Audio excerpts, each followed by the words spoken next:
Banking, Housing, and Urban Affairs Committee will come to order. Today's hearing is in the hybrid format. Our witnesses are in person. Members have the option to appear in person or virtually. The committee meets today to consider 4 nominations. Dr. Jared Bernstein to be chair of the Council of Economic Advisors.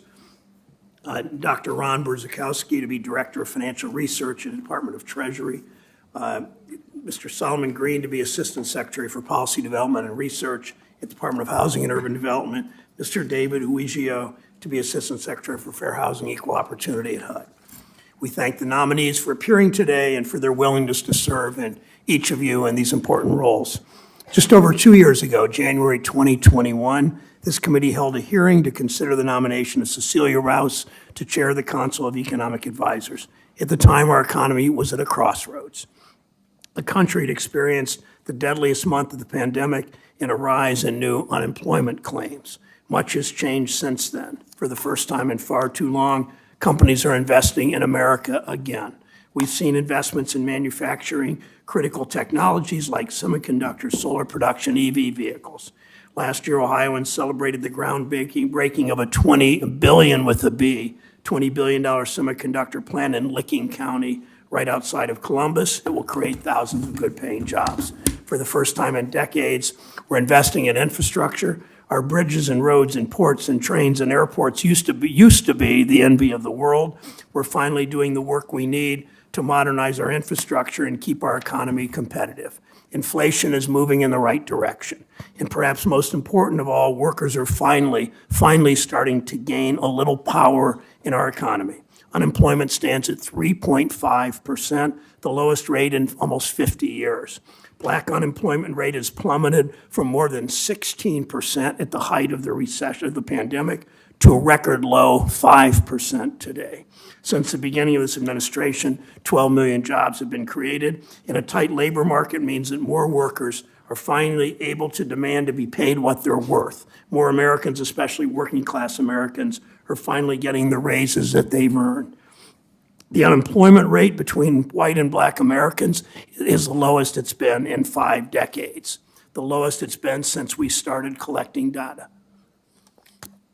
Let me say that again. The economic growth that began under President Obama, sidetracked by the global pandemic, has continued to advance under President Biden, with the result being that black unemployment is near all-time lows, and the gap between white and black unemployment is at the lowest point since this data has been tracked. As we continue this work to create an economy with a strong middle class that all have opportunities, all workers have the opportunity to join, CEA will continue playing an important role. While it's true members of the committee have often disagreed on policy, we have agreed that the president is entitled to have the choice of who he wants for CEA chair. I voted for Kevin Hassett, President Trump's choice to lead CEA in the committee and on the floor. Senator Crapo and I have talked about that many times. The Senate, in a bipartisan manner, went on to overwhelmingly confirm this nomination, 81-16. Again, a nomination with whom I had great disagreements on macro and microeconomic issues. Last Congress, Ranking Member Toomey voted for Cecilia Rouse. He had the same difference of opinion with her. The Senate confirmed that nomination 95-4. There's a long history in this committee, a long history of CEA nominations being voted on by voice in the committee and on the floor. I was part of that during the Bush administration. Jared Bernstein is the president's nominee to succeed Dr. Rouse as chairman of CEA. 4 decades of experience, Dr. Bernstein is an extremely qualified nominee with a distinguished record. That fact is evident when reviewing his committee questionnaire, over 130 pages in length.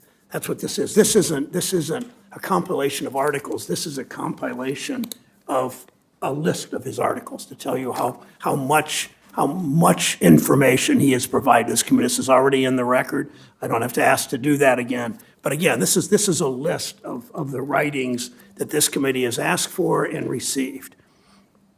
I've served on this committee since 2007, my first day in the Senate.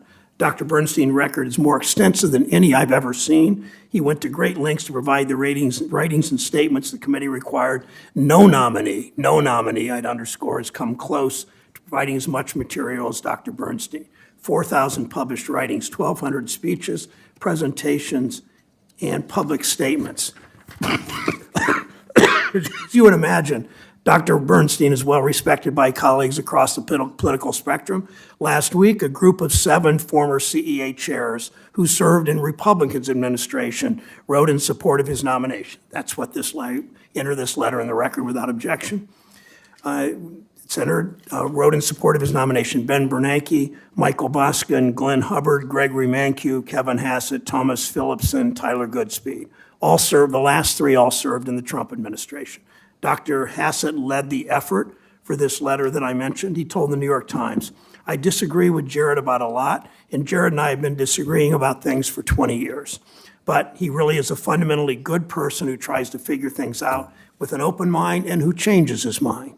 That kind of openness to ideas from anyone of any party or point of view is what we should want in an economic leader. He spent his entire career fighting to make our economy fairer so that working families' hard work can pay off. I'm sure that is why, despite concerns from some progressives, he voiced support for Senator Booker and Senator Scott's proposal for opportunity zones. He served as a member of CEA since the beginning of this administration. He served in various senior roles, including chief economist and economic policy advisor to then Vice President Biden, deputy chief economist at the Department of Labor, a senior fellow at the Center on Budget and Policy Priorities, and an economist at the Economic Policy Institute. His credentials are unmatched. He has the experience, knowledge, and dedication to public service we need in a CEA chairman. I can't imagine any of my colleagues opposing him. Welcome to the committee, Dr. Bernstein. Dr. Ron Brzezowski is the President's nominee to be Director of Financial Research at the Department of Treasury. Some of my colleagues remember, as part of Dodd-Frank, the committee established this office to help identify and guard against risks that reach across the financial system and provide the FSOC and member agencies with the data they need to protect financial stability. I believe we all can agree, in light of the recent bank failures, how important it is that regulators and decision makers have the data they need to measure and appropriately respond to risks in our financial system. I think we all remember that Silicon Valley Bank did not have a chief risk officer, for instance. Not that it would be his job once confirmed, but what Dr. Brzezowski does is along those lines and very important. Consideration of his nominee is particularly timely. He's an exceptionally well-qualified nominee.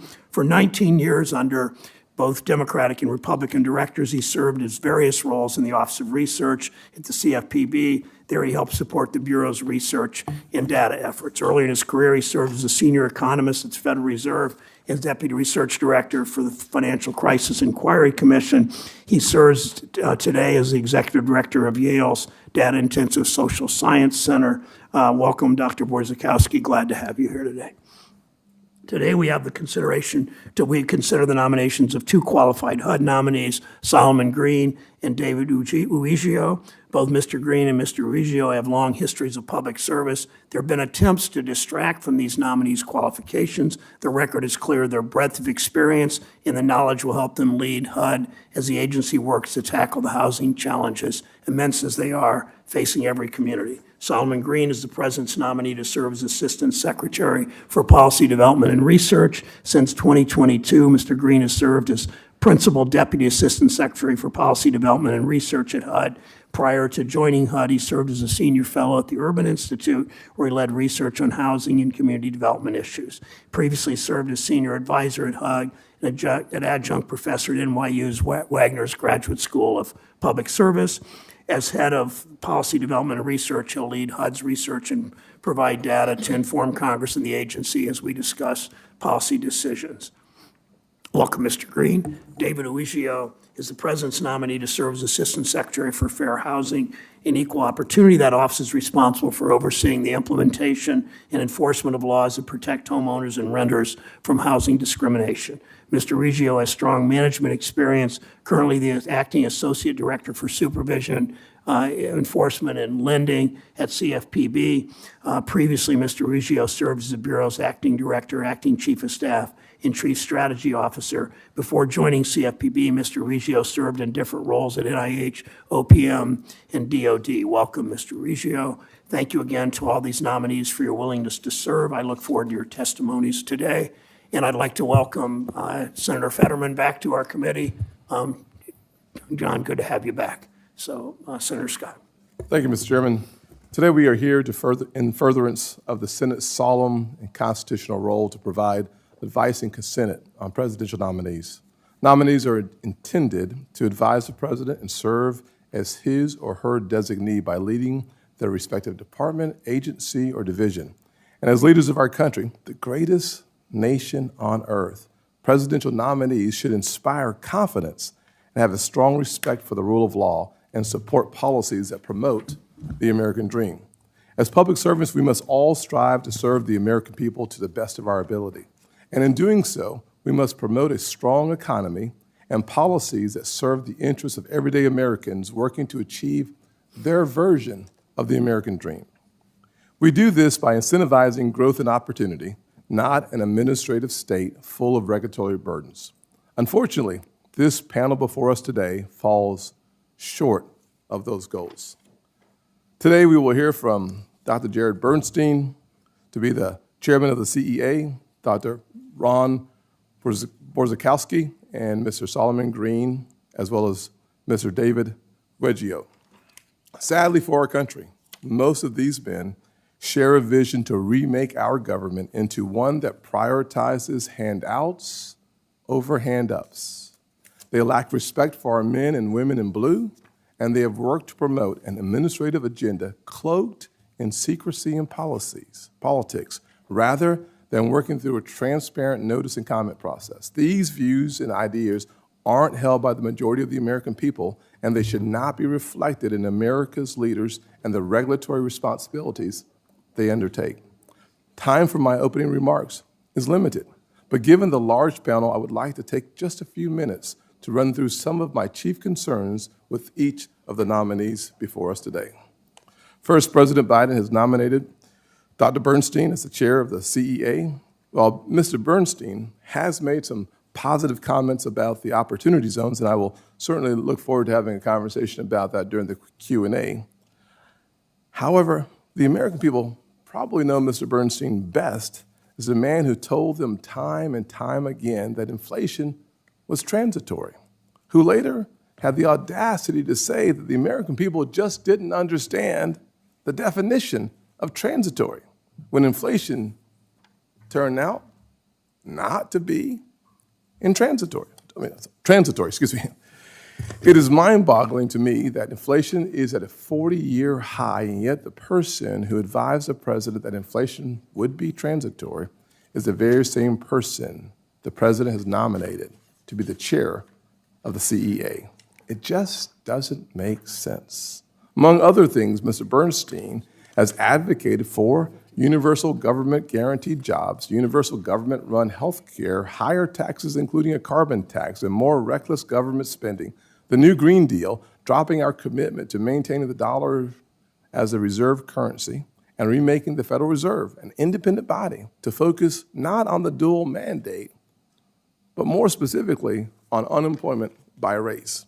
He has championed the cause of climate alarmists at the expense of working families, writing that the price of fossil fuels should be higher, given the increasing awareness of the urgency of climate change. He even criticized the low gas prices during the previous administration, claiming that it should be higher given its negative environmental effects. Not only have Mr. Bernstein's economic policies and the views proven to be inaccurate, some are simply counter to Americans' best interest. In addition to Mr. Bernstein, this committee must once again consider Mr. Green and Mr. Weggio. Mr. Green and Mr. Weggio were here last year during the last Congress. Both failed to receive a confirmation vote, and I think it's important for us to understand why. Mr. Green has made numerous public statements disparaging the police and advocating for defunding the police. Because of his extreme anti-police statements, 2 national police groups have publicly opposed Mr. Green's nomination since he was first nominated in 2021. Worse yet, instead of taking responsibility for making such statements, he pointed fingers and apologized for our taking offense, attempting to deny his anti-police sentiment. I'm a guy who spent a lot of time and many years working on police reform.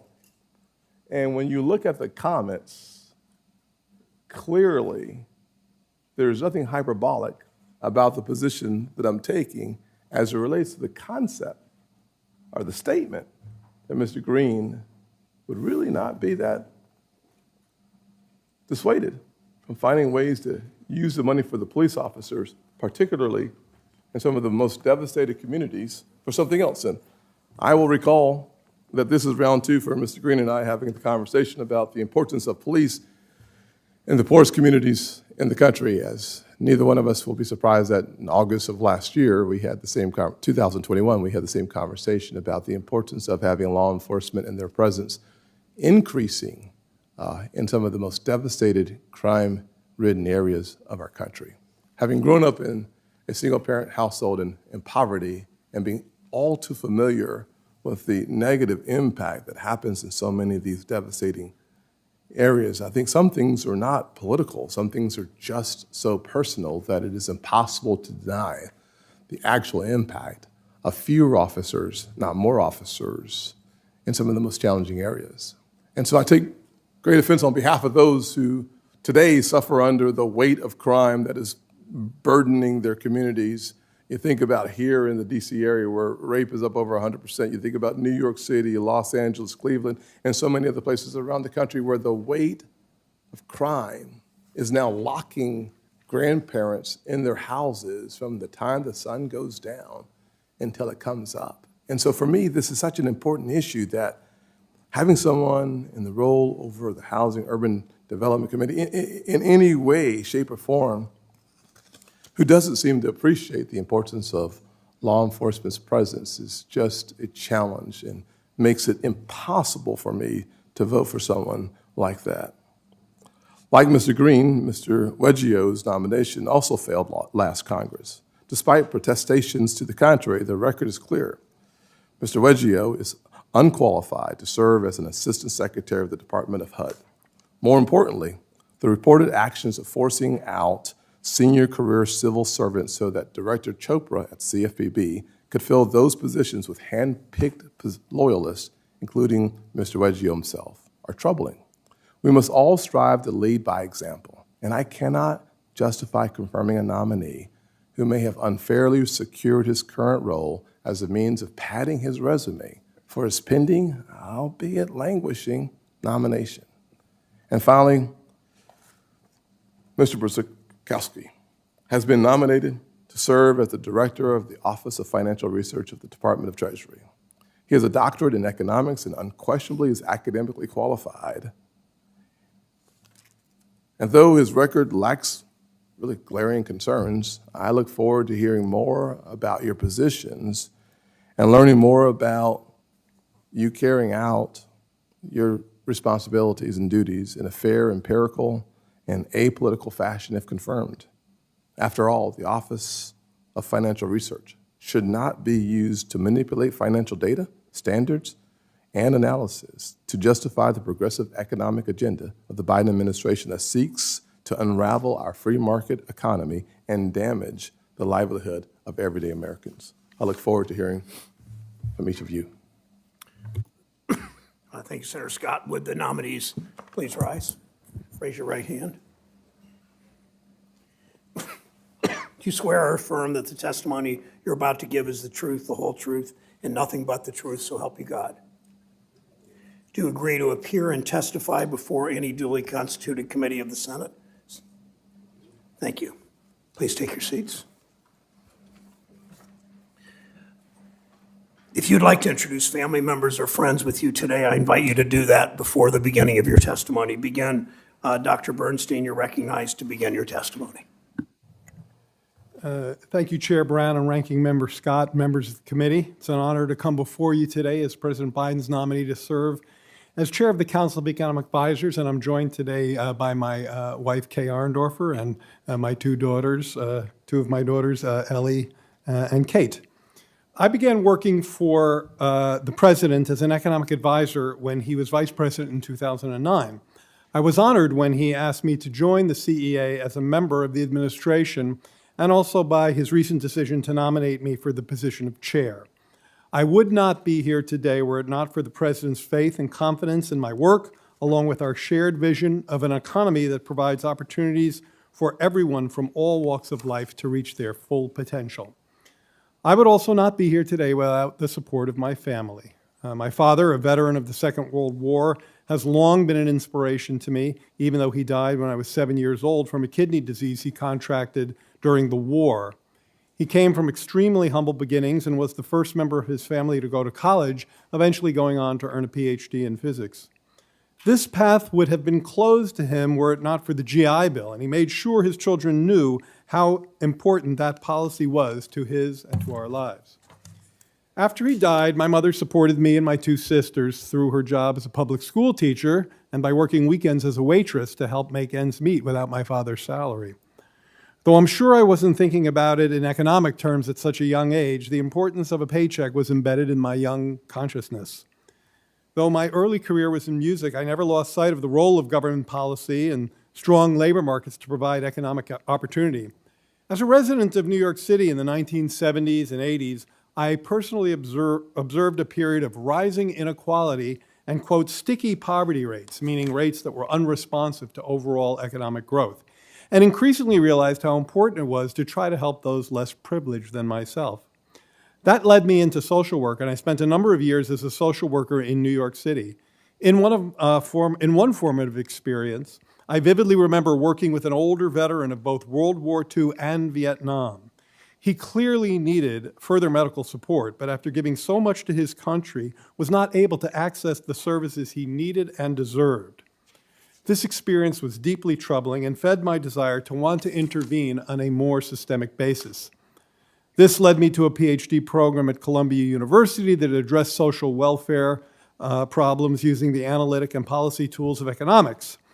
Were it not for the rigor of that program, as well as the guidance of my dissertation advisor, Erwin Garfinkel, I would likely not have the honor of coming before you today.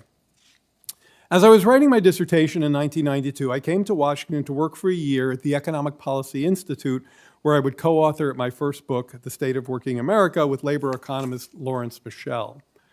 Based on the quality difference between DC and New York bagels and pizza alone, I assumed I'd soon be back in New York.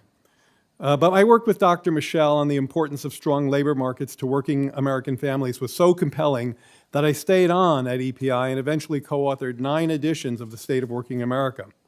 Far more important, however, was the life-changing moment in 1994 when I met my wife, Kay Arndorfer, who's here today, along with 2 of our daughters, Kate and Ellie. In what I fear was a weak effort to impress Kay on our very first date, I showed her an early print edition of State of Working America. Since then, my family has been an unceasing source of support in my work and personal life. I believe that all of these experiences, as well as working for Chair Rouse these past 2 years, has left me in a uniquely strong position to, if confirmed, chair the CEA. I'm committed to carrying on the work we've done, including careful analysis of the data flow on behalf of the President and the senior staff, the writing of our annual economic report of the President, participation in administrative-wide policy processes, and providing top-level advice to the President on economic policy. If confirmed, I also look forward to continuing Chair Rouse's efforts to ensure the diversity and the excellence of CEA's staff. Thank you for this opportunity, and I look forward to your questions. Thank you, Dr. Bernstein. Dr. Borzakowski, you're recognized. Thank you. Chairman Brown, Ranking Member Scott, and distinguished members of the committee, thank you very much for the opportunity to be here today. It's an honor to appear before you as the President's nominee to serve as Director of the Office of Financial Research. With me today are my wife, Dina, my partner for over 40 years, and my children, Emma Rose, Benjamin, and Ruby. My mother-in-law is here too, beaming on her own and representing the pride that I'm sure my parents would feel at this nomination. I want to publicly thank my whole family and my community for their support and encouragement during my previous public service and for their future sacrifice if I'm fortunate enough to be confirmed in this new role. Both of my parents were survivors of the Shoah and came to the United States with nearly nothing, seeking to rebuild their lives and to restart their family lines. My father first worked in a series of factories and then as a small business owner. My mother worked first as a social worker and then as a homemaker, meticulously taking care of our home and family. Later, nightly, at our dinner table in a middle-class suburb of New York, that was the place to discuss the issues of the day. In retrospect, my parents' deep interest in the public affairs of their adopted land may be the origin of my own dedication to well-supported and reasoned policy. School took me west to California, where I studied math and political science, and after a short career as an actuary, I earned a master's degree in public policy. I followed that with a PhD in economics and a first research job at the Federal Reserve Board, studying the structure of the financial system and later issues of financial stability. I was thrilled to start my postgraduate career in public service, and I still remember my parents' pride when I shared that news. In the aftermath of the financial crisis and the Great Recession, I worked with my colleagues at the Financial Crisis Inquiry Commission, helping to analyze and record the causes and history of that crisis. I then joined the Office of Research at the Consumer Financial Protection Bureau, drawn by the mission and the opportunity to put research and evidence at the center of this new government organization. As you know, at the same time, Congress established the Office of Financial Research to serve the Financial Stability Oversight Council, its member agencies, and the public. One of the key findings from our work researching the crisis was that hardworking Americans suffered massive costs. The OFR's critical mission should be focused on ensuring that this does not happen again. Collecting, standardizing, and making accessible financial data, conducting and sponsoring research related to financial stability, and developing new tools for risk measurement and risk monitoring should all be in line with that central purpose. This mission implicitly recognizes the inherent economies of scale in collecting and managing data. It also recognizes the benefits of a more coordinated regulatory system. And a successful OFR will improve government, lessen the chance of a financial crisis, and benefit both the public and private sectors. If confirmed, I look forward to working with this committee and with members of the Council to achieve these worthy goals. Thank you, and I look forward to answering your questions. Thank you, Dr. Borzkowski. Mr. Green, you're recognized. Chairman Brown, Ranking Member Scott, and distinguished members of the committee, I am deeply honored to appear before you today as you consider my nomination to serve as the Assistant Secretary for Policy Development and Research at HUD. I want to begin by thanking President Biden and Secretary Fudge for the confidence they placed in me by nominating me for this important position. I would also like to thank my family for their love and unwavering support. Senators, Secretary Fudge often says that bringing people home is at the heart of everything we do at HUD. It is also at the heart of my life's work. I have dedicated my career to helping families find and keep stable and affordable housing. This is something I grew to appreciate from an early age. I was raised primarily by a single mother who earned so little while working full-time as a nurse that we received Medicaid and food stamps. By economic necessity, my family often moved to where we could afford the rent until my mother was able to scrimp and save just enough for a down payment on a house in a rural county in upstate New York. That house and that property, where my mother still lives today with my brother, his wife, and my baby nephew, provided the stability I needed to be able to focus on school and my future. I truly believe it is why I'm able to sit here today as a nominee. These early experiences also instilled in me the recognition that a home is more than a roof over your head. It is also a platform for health and well-being and a down payment on your children's future. Throughout my career, I have strived to give every family the opportunities I was given. The American dream is that no matter who you are or where you come from, if you work hard and give it your all, you will succeed. I have dedicated my career to ensuring that where you come from does not determine who you can become later in life.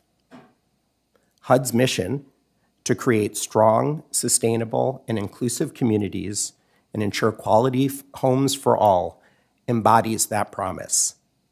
And my contribution to fulfilling this promise has been to support innovative, evidence-based, and data-driven housing policies at all levels of government. For years, I've worked with federal, state, and local leaders to design and test policies and programs to produce and preserve affordable housing, to revitalize communities, expand neighborhood choices, and boost upward mobility. Most importantly, for the position to which I have been nominated, I am passionate about using the best available evidence to inform public policy decisions. I am first and foremost a researcher with a strong and proven commitment to evidence-based policymaking.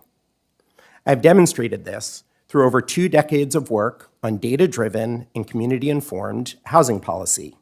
From the very start of my career, working in local government and for a community-based affordable housing developer, as a graduate student in law and urban planning, as a legal research fellow and adjunct professor at NYU, during over 7 years as a senior researcher at the Urban Institute, and now in my current role at HUD. In all my work, I have applied independent, unbiased, and objective research to help ensure our public policies are rooted in evidence, maximize the impact of limited resources, and respond to the realities of people and communities on the ground. I am also passionate about bringing together researchers, practitioners, and policymakers to identify evidence-based and data-driven solutions to our nation's most pressing housing and community development challenges.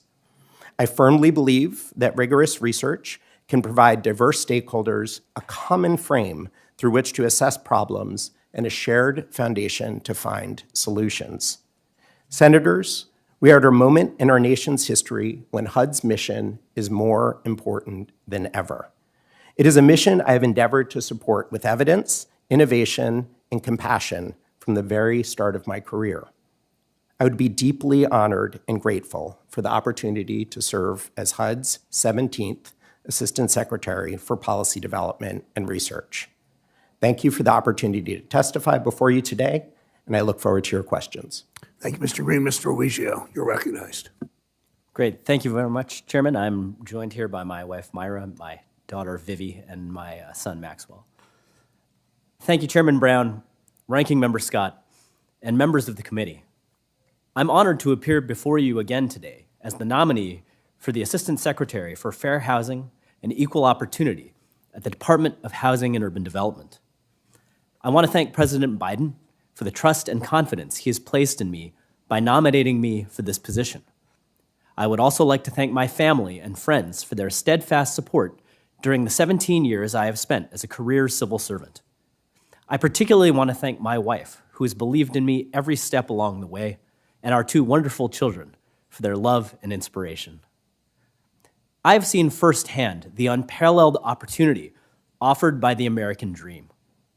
My great-grandparents arrived in this country with nothing, building their first house in rural Hawaii with their own hands. Our family also faced down the challenge of discrimination. My granduncle was interned in 6 different states during World War II before reuniting with his wife and children in Hawaii. Though there were challenges, those generations worked hard for their piece of the American dream and to pass on greater opportunity to their children than they had for themselves. For my family and for so many others, access to stable housing served as an engine of prosperity, providing a safe roof over our heads and a chance to build equity at the bank.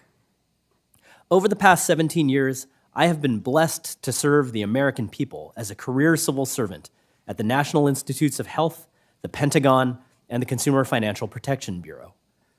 Over that time, I have been called upon repeatedly to stand up or reinvigorate agencies to solve complex problems, preventing them from delivering for the American people. I have deep expertise in leading, designing, and strengthening federal programs, offices, and processes. In my 11 years at the CFPB, I have had the opportunity to work as Chief Strategy Officer for directors from both parties to implement their policy and operational priorities. And in January of 2021, the President asked me to serve in the capacity of Acting Director of the Bureau. During my 10 months leading CFPB, I moved swiftly to address consumer harm amidst the COVID-19 pandemic. I adopted a laser-like focus on housing insecurity as housing is a cornerstone issue for the financial stability of America's consumers. Under my leadership, the Bureau used all available policy tools to require that struggling homeowners had access to every opportunity to stay in their homes and to ensure tenants eligible for protections were apprised of their rights. I doubled the number of fair lending examinations the Bureau conducted, with a particular focus on redlining and other discriminatory practices in the mortgage market under the Equal Credit Opportunity Act and its implementing Regulation B, the Fair Housing Act's parallel in the consumer credit market. Since that time, I have led the law enforcement and compliance work of the CFPB, enforcing fairly and impartially the laws Congress has written to protect American consumers. I've overseen more than 700 nationally distributed staff who are tasked with undertaking hundreds of compliance examinations and enforcement investigations or actions under the 20-plus consumer laws and implementing regulations that Congress has assigned the CFPB to enforce. As we commemorate the 55th anniversary of the Fair Housing Act this month, I am deeply humbled to be nominated to carry out its statutory purpose to protect all Americans from discrimination in housing so that every family can claim their piece of the American dream. Discrimination in housing has evolved in profound ways over the years. Housing discrimination is no longer explicitly codified in federal mortgage policy or enforced via exclusionary racial covenants. But we now live in a world where access to housing is increasingly defined by algorithmically generated indicators in credit scoring and tenant screening, which themselves could bake in discrimination or exclusion in ways that are insidious and difficult to detect. And as Main Street communities across our nation grapple with how to meet their housing needs, Wall Street investors are eyeing those same neighborhoods for short-term profits. And not everything has changed. While many of the methods of housing discrimination may have shifted, we are no closer to closing the black-white home ownership gap than we were when the act was signed into law. Amidst a precipitous shortfall in housing supply, too many Americans are finding themselves unable to guarantee safe and stable housing for their families. If confirmed, I would execute FHAO's mission under Secretary Fudge with transparency, integrity, and impartiality, and I would look forward to working with this committee to ensure fair access to housing for all Americans. Thank you for this opportunity, and I look forward to answering your questions. Thank you, Mr. Ruggiero. Dr. Bernstein, start with you. For many Ohioans that I hear from, yesterday I was in East Palestine again, for instance, prices for groceries and rents remain far too high. The cost of living, raising a family have been rising for decades. Inflation stemming from the pandemic and from Putin's war in Ukraine remains a challenge at home and abroad. While we've seen prices come down in recent months, Americans are searching for more relief. Dr. Bernstein, would you describe briefly how you view inflation at this time, how your views have evolved on the subject over time, and what Congress can do to help the administration tackle this? Thank you, Senator. As you very correctly suggest, inflation is a global challenge. The rates of inflation are now double in the European Union and the UK than they are here. They're closer to 10%. We're around 5%, and that 5% is down from its most recent peak of over 9% last June.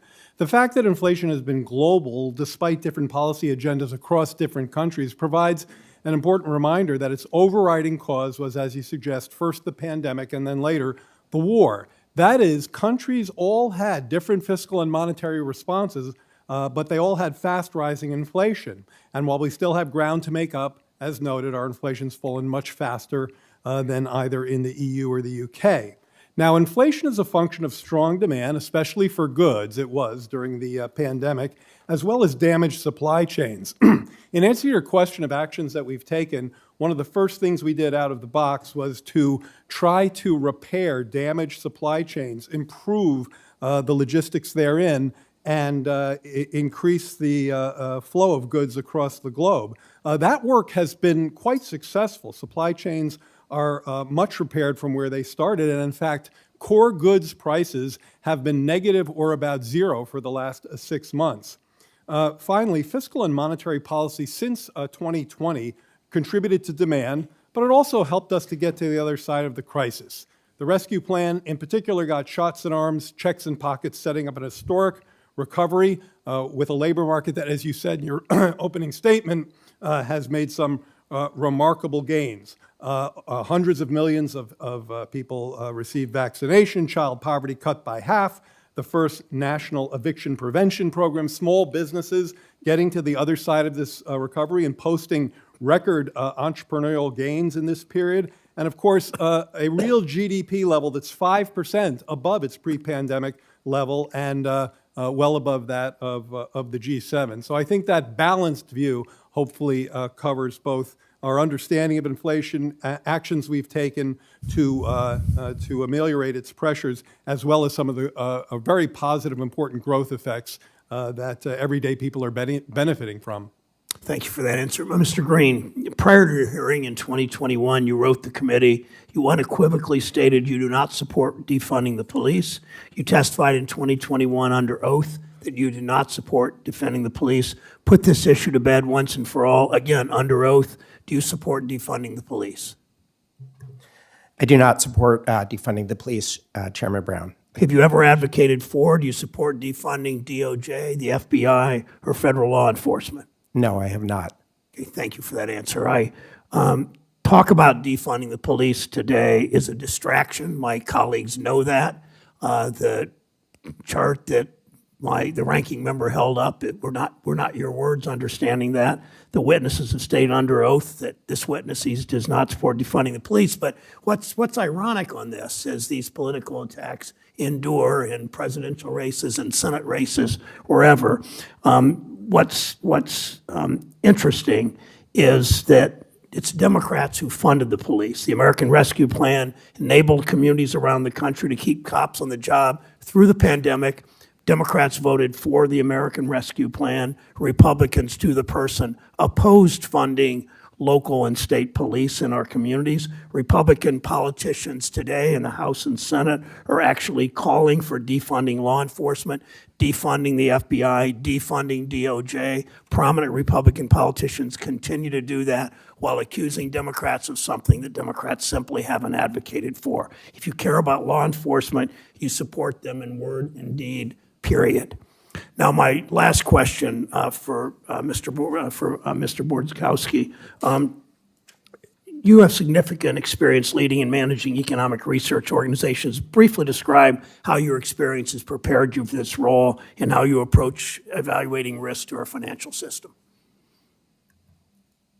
Thank you for the question, Chairman Brown. I think, given the time, I'll do this very briefly, but my role at the CFPB in particular was to build a research office for a brand new government agency, and that meant gathering the data resources, hiring the personnel that were necessary, putting in the correct policies, procedures, and safeguards for those data, all to make sure that we could do the analysis, provide those at the time to Director Cordray and later to Acting Director Mulvaney and Director Kraninger, so that they can make the policy decisions the Bureau needed. And that was primarily my role over that period of time. Okay, thank you. Senator Scott. Thank you, Mr. Chairman. I will simply say that anyone who thinks that Republicans have not been the leading voices on funding the police and that Democrats have been the leading voices to defund the police, don't ask us, ask the police. Look around the country and see the devastating state of crime in America. Don't ask us, ask the people of the country who sides with the police and who does not. I will simply say that, Mr. Green, those are your comments. Those are your retweets. We would love to get you or Twitter to provide us with all your retweets or your tweets. We could have a serious conversation about that. But I'm not going to politicize that issue because I think there are other issues that are incredibly important. We will not see eye to eye on that issue. So let's talk about something that I think is equally important to those folks living in HUD homes. On April the 7th, despite bipartisan support from both sides of Congress to overturn the regulation, President Biden vetoed a resolution that would have reversed the EPA's WOTUS rule. In addition, this regulation will have a massive impact on farmers, ranchers, and small businesses across the country. I'm extremely concerned about the fact that potential impacts that this will have on affordable housing as well. This rule will require federal assessments on construction sites across the country by expanding federal authority over drainage ditches, water tanks, irrigation systems. Virtually every association responsible for building affordable housing, they're all ringing the alarm bells about how this regulatory overreach will create massive delays and higher costs. Would you agree with those organizations? Mr. Green. Thank you, Ranking Member Scott. So I've dedicated much of my career to expanding. And mostly because I only have 2.5 minutes expanding left. the supply of affordable housing, including conducting research and removing regulatory barriers. In my experience, and I think based on the research, most of the barriers that impede the supply of housing are state and local overly restrictive state and local land use reforms. I am generally familiar with the EPA actions you've described, but not enough to be able to provide an answer as to what Let me impact they're going to ask have you a on shorter, housing. shorter question then. Do Yeah. you think the federal government should be regulating every ditch in America? I do not. Okay, good enough for me. Dr. Bernstein, I enjoyed reading about your family's history. I think it's a powerful testament to the American dream and truly appreciate that. I'd love to ask you just a few yes/no questions as often as we can get to the yes/no quickly. We both will benefit from that. Generally supportive of opportunity zones? Oh, absolutely. Okay, sounds great. One of the comments that you've made about inflation, I would, of course, take exception to the fact that the inflation was basically the byproduct of first COVID and finally the war. I would just suggest that as it relates to gas prices, about before the Putin invasion of Ukraine, gas prices were up about 60% here in our country. And so I would not put the burden of inflation simply on those two. I would also add on top of that $4 trillion of federal spending that led to the 9.1% inflationary effect. Something that you said in the Washington Post piece that you wrote in 2020, so that anyone who voted for the TCJA has zero credibility on deficits and should summarily be ignored, if not ridiculed. That would, of course, include every single Republican that's going to have a choice in voting for you or not.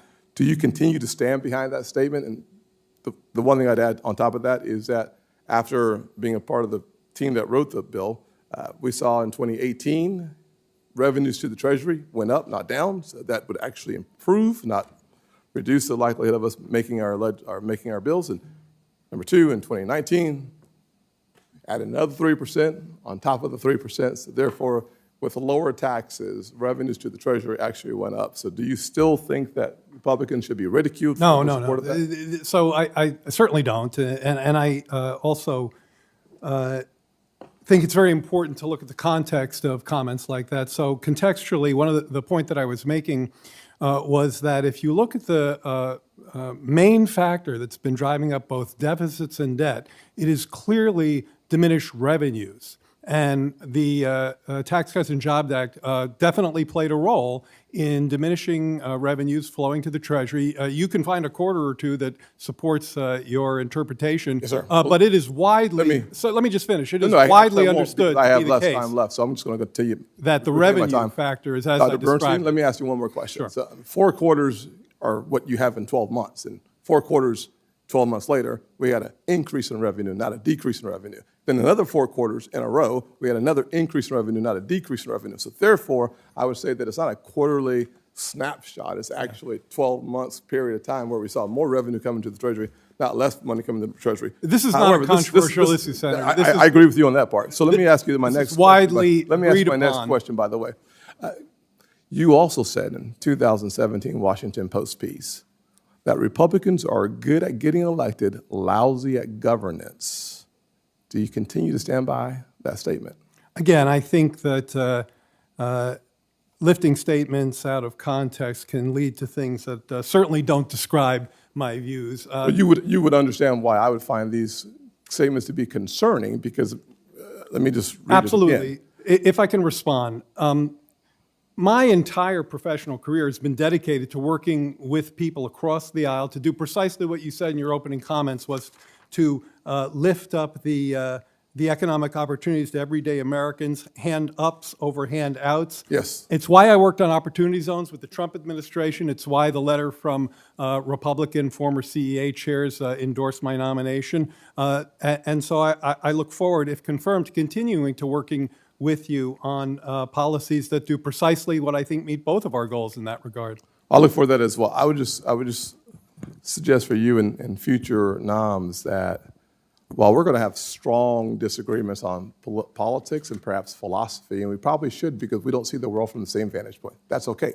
Yeah. But to suggest that in the time of we live today that people should be ridiculed, taking that out of context, maybe, but probably not. I just think we should be very careful on how we I try not to demonize the other side. I agree with you, I'm not Senator. talking about anybody personally. I'm just talking about politics. I agree with you, sir. Thank you, sir. Senator Warner of Virginia is recognized from his office. Well, thank you, Mr. Chairman. And Dr. Bernstein, it's good to see you again.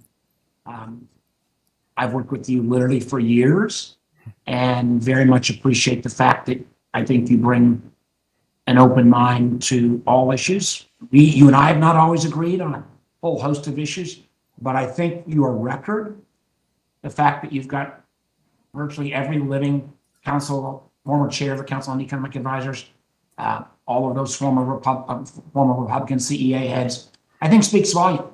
And I think anyone that would take a fair look at the extent of your record and how you work on issues like opportunity zones, and I was proud to work with Senator Scott on opportunity zones. I think the implementation still left a lot to be desired, and I hope I can work with Senator Scott and Senator Booker and others on how we can, if we were to renew it, how we get it right. But I think we've got a strong record. I want to get to a couple of questions quickly. One, housing.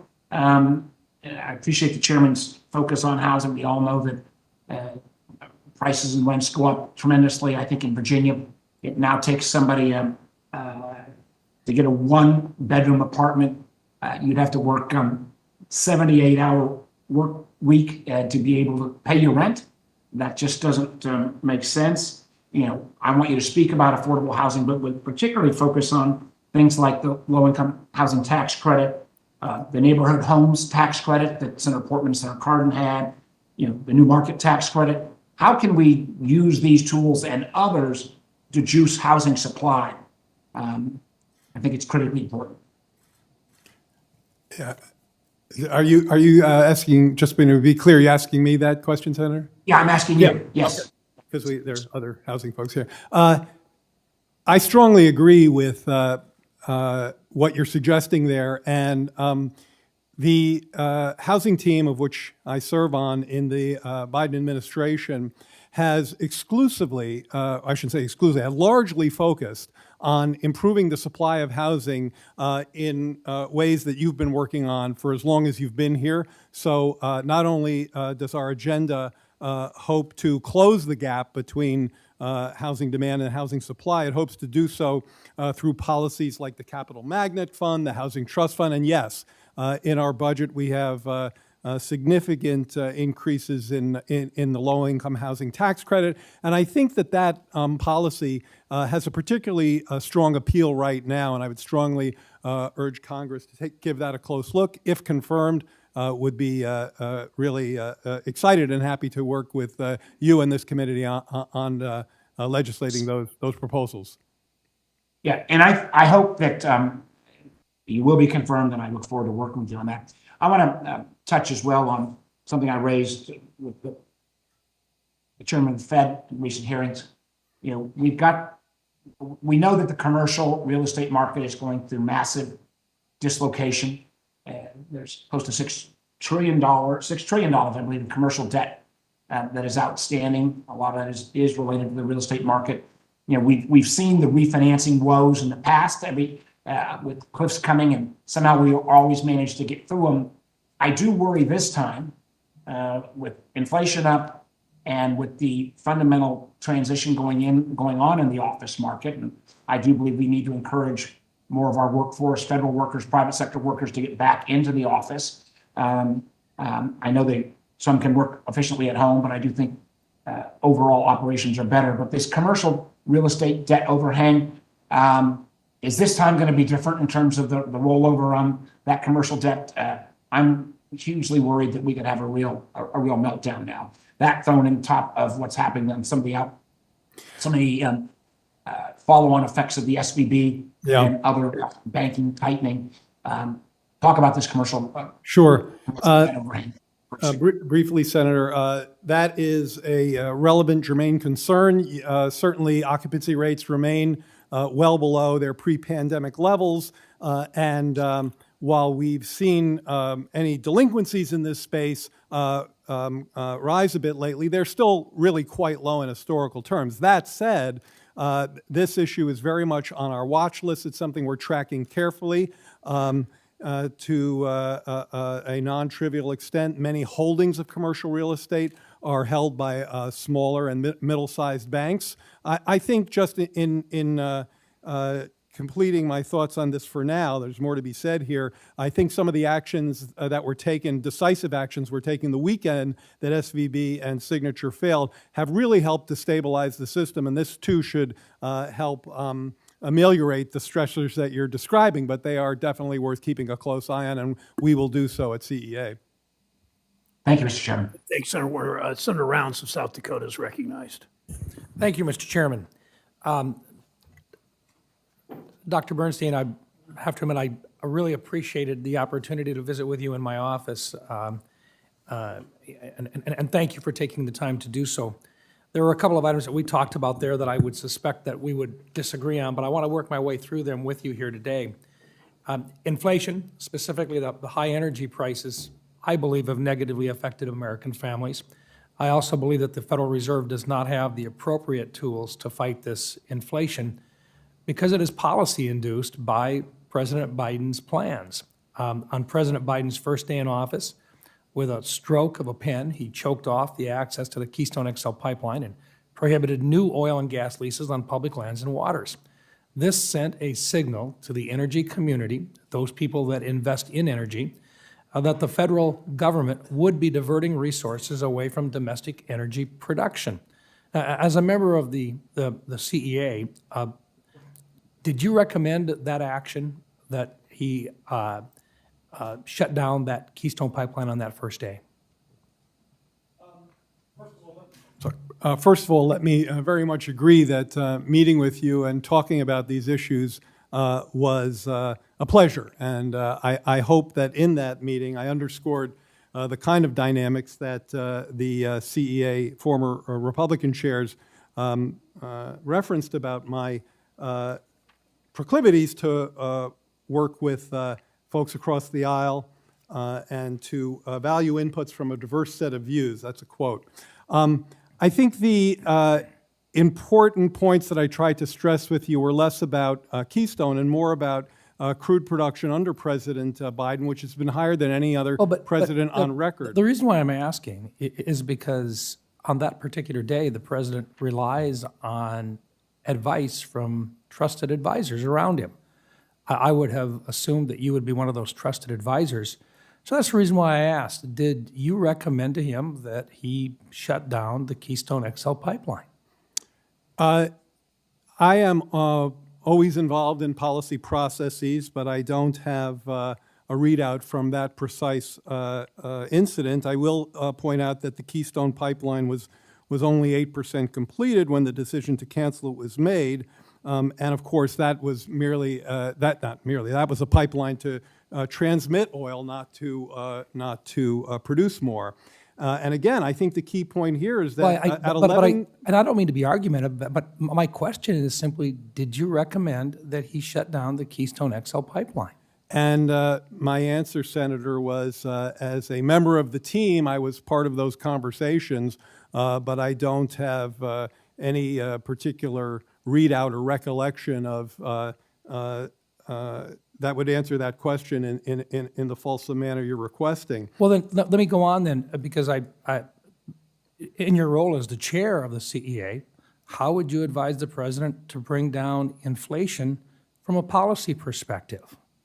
Okay, that's a great question, and I would say one of the answers is one I already referenced in discussions with Senator Brown earlier, which is the pandemic while not the sole cause of inflation, was certainly its root cause. And helping to ameliorate the supply side constraints that have been such a key factor in putting upward pressure on inflation was something we took very seriously and continue to do so. Our supply side disruption task force got right to work helping to bring down the logjam at the ports. And as I mentioned earlier, goods price inflation has actually been zero or negative over the past 5 or 6 months. In terms of energy, which I know is so important to you and your state, there I think it's important to recognize that production of oil under President Biden, 11.6 million barrels per day, is highest under any president thus far. And that the president just approved, as you know, the Willow Project, which will produce 180,000 barrels per day. We know that there are unused leases ready to be drilled and that our oil producers have been highly profitable. Fair enough to say that the cost of energy, the cost of fuel has driven inflation up?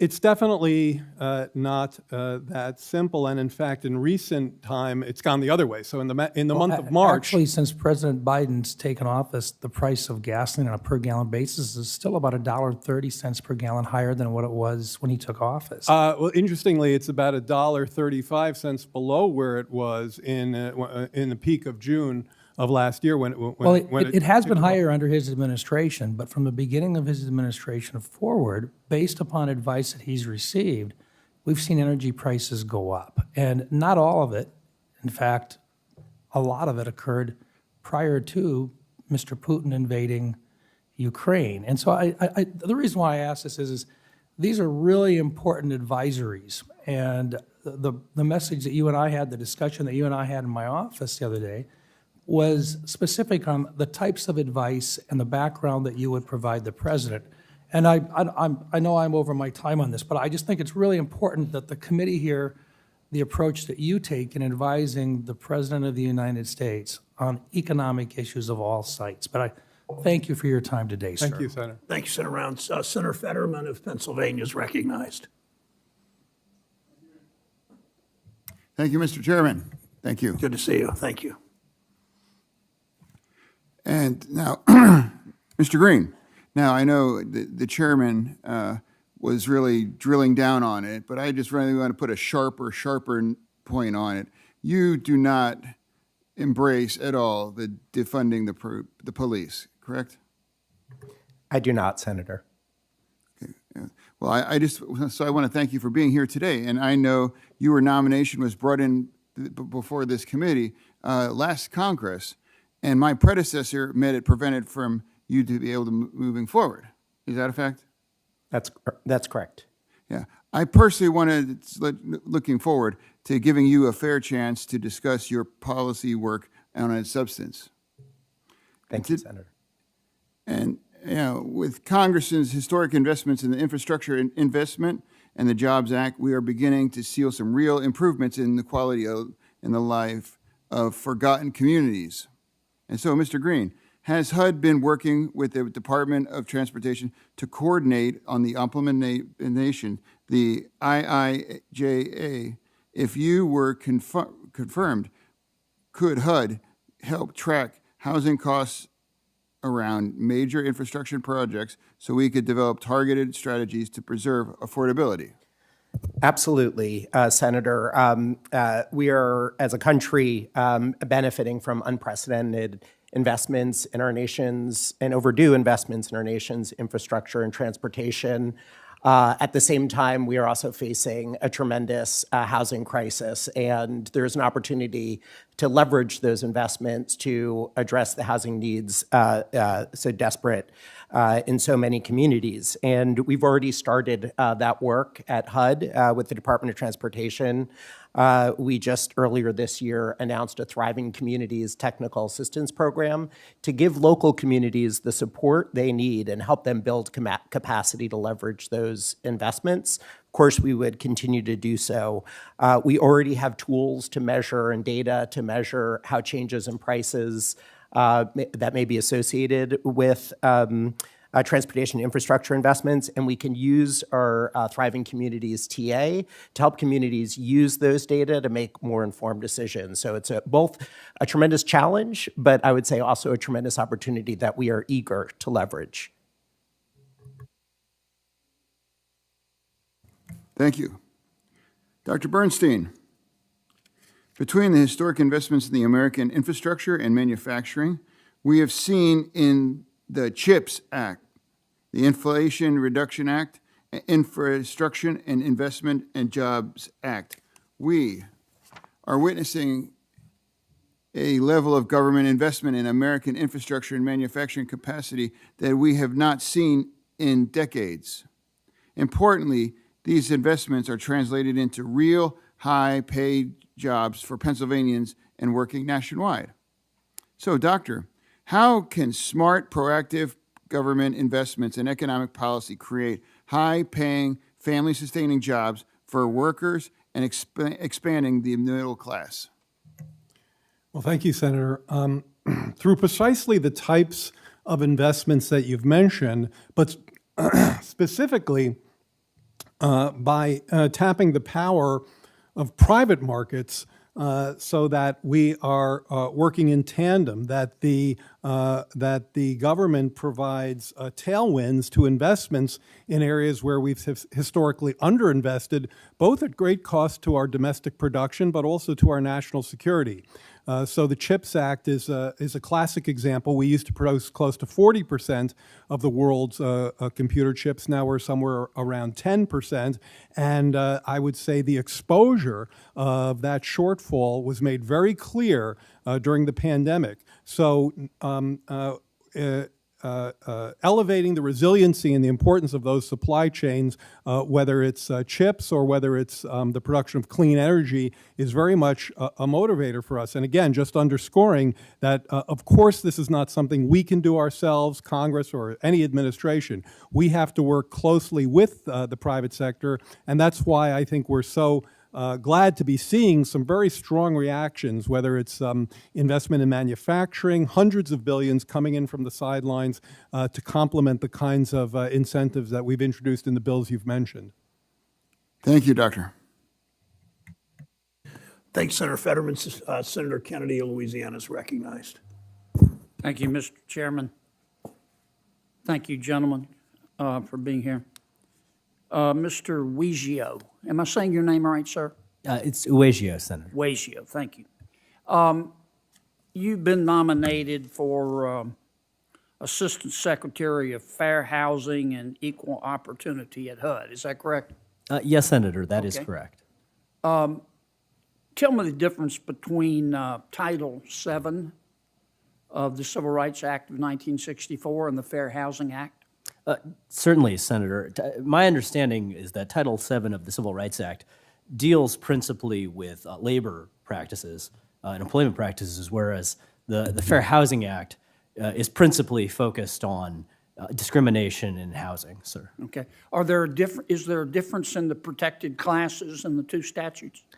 Thank you, Senator. I don't have a ton of experience with Title VII. I will say that the protected classes under the Fair Housing Act are well established as race, national origin, religion, familial status. I can name the rest if you'd like, Senator. Okay, tell me about Bostock v. Clayton County, the Supreme Court case. Yes, Senator. So my understanding about Bostock was that it interpreted specifically the protected class in the Fair Housing Act dealing with sex and gender to include LGBTQIA individuals for those protections, and that was... Excuse me if you're interrupting, but was Bostock an employment case or a housing case? Senator, thanks for the question. You know, I actually don't know the answer to that, Senator. Well, it's kind of fundamental. I mean, what was the holding of Bostock? My sense was that Bostock, as it's been interpreted by HUD, it made... I'm not asking how HUD interpreted it. I mean, you've read the opinion. What does it say? Sure. It's an employment case, right? My sense, Senator, I get what you're getting at with this questioning. What am I getting at? My sense is that this was a case, well, I'm not a lawyer, Senator, and I have not had a good deal of experience with labor law. But the position I've been nominated for deals Well, with. let me tell you what different I'm getting at, okay? Bostock dealt with employment discrimination, okay? Its holding doesn't have to do with housing. Do you propose that the holding of Bostock be extended to housing? Senator, my understanding is that HUD issued an interpretive rule. Not asking about HUD. I know what HUD's done. I'm asking about you. Bostock, you say you've read it, and I believe you. If you have, you know it's an employment discrimination case, right? Yes, Senator. Okay. Do you think that the holding of Bostock can fairly be extended to the field of housing? Senator, my view is that the role for which I've been nominated is to faithfully enforce the laws as Congress has written them and as they have been interpreted by the courts. I'm asking you what the law is. I'm asking you what Bostock held, and do you think that Bostock can be extended to housing? Senator, and I apologize if I'm missing the mark on your question. My sense is that Bostock held that the sex-prohibited basis or protected class under that set of laws under Title VII did include individuals who identify as LGBTQIA. Well, here's what I'm getting at. Bostock was an employment discrimination case. All you got to do is read it. There it is, big as Dallas, okay?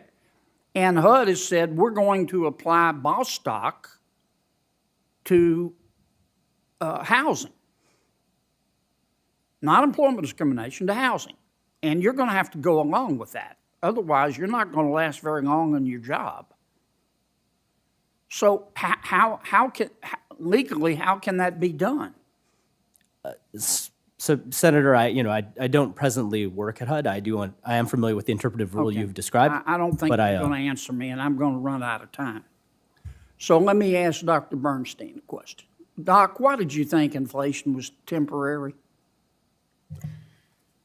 The word, of course, transitory is what you're referring to, and I not only believe, but I've said, and this is... Well, is temporary and transitory, those are synonymous, right? Yeah, those are they're synonyms. And Okay, I think well, tell me why... But I think transitory was... Tell me why you thought inflation... I'm going to be accurate.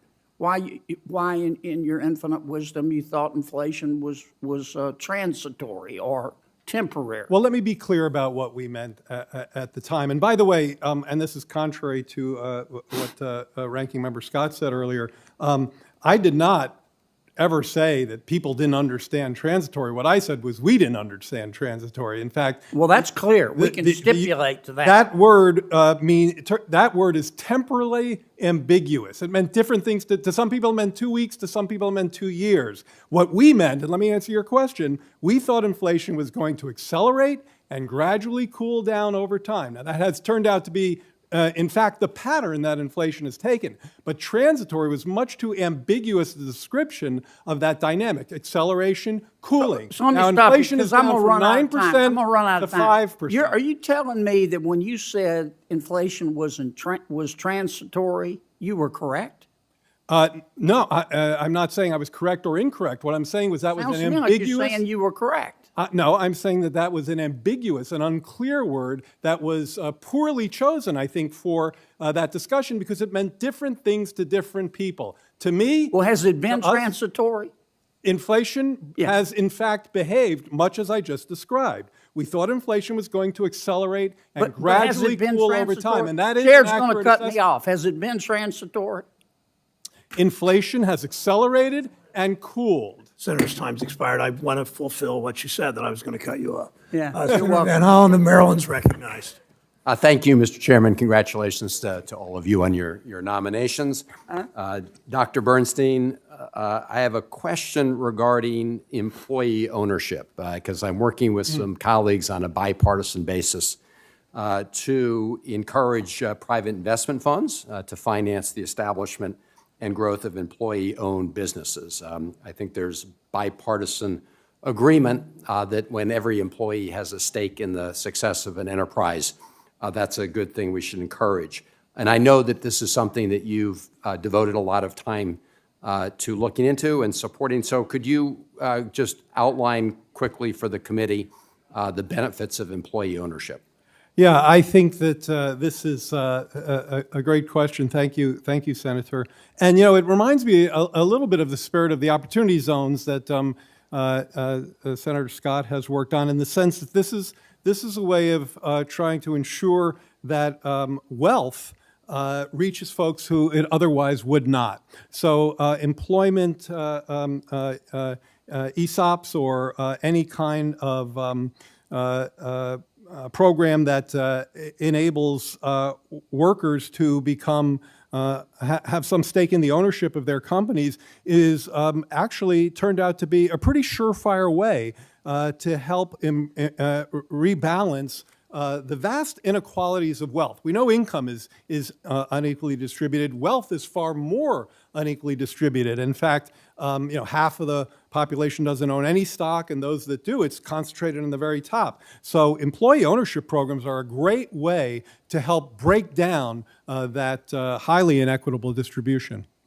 Well, I appreciate that. As you know, and you've written about this, it can be very complicated right now for a business that wants to, become an employee-owned business to do that, which is why we're working on this legislation. Can I just have your commitment that, if confirmed this position, that you would work with us in developing this legislation? Oh, absolutely. I give you my full commitment that, if confirmed, I'll do so. And in fact, one of the areas I've tried to study is, why aren't there more arrangements like this? Because there should be, and the barriers you described, that's what we need to really drill down on. Thank you. Yeah, we're trying to knock down those barriers. So, Dr. Borzakowski, great to have a fellow Marylander here. Congratulations on your nomination.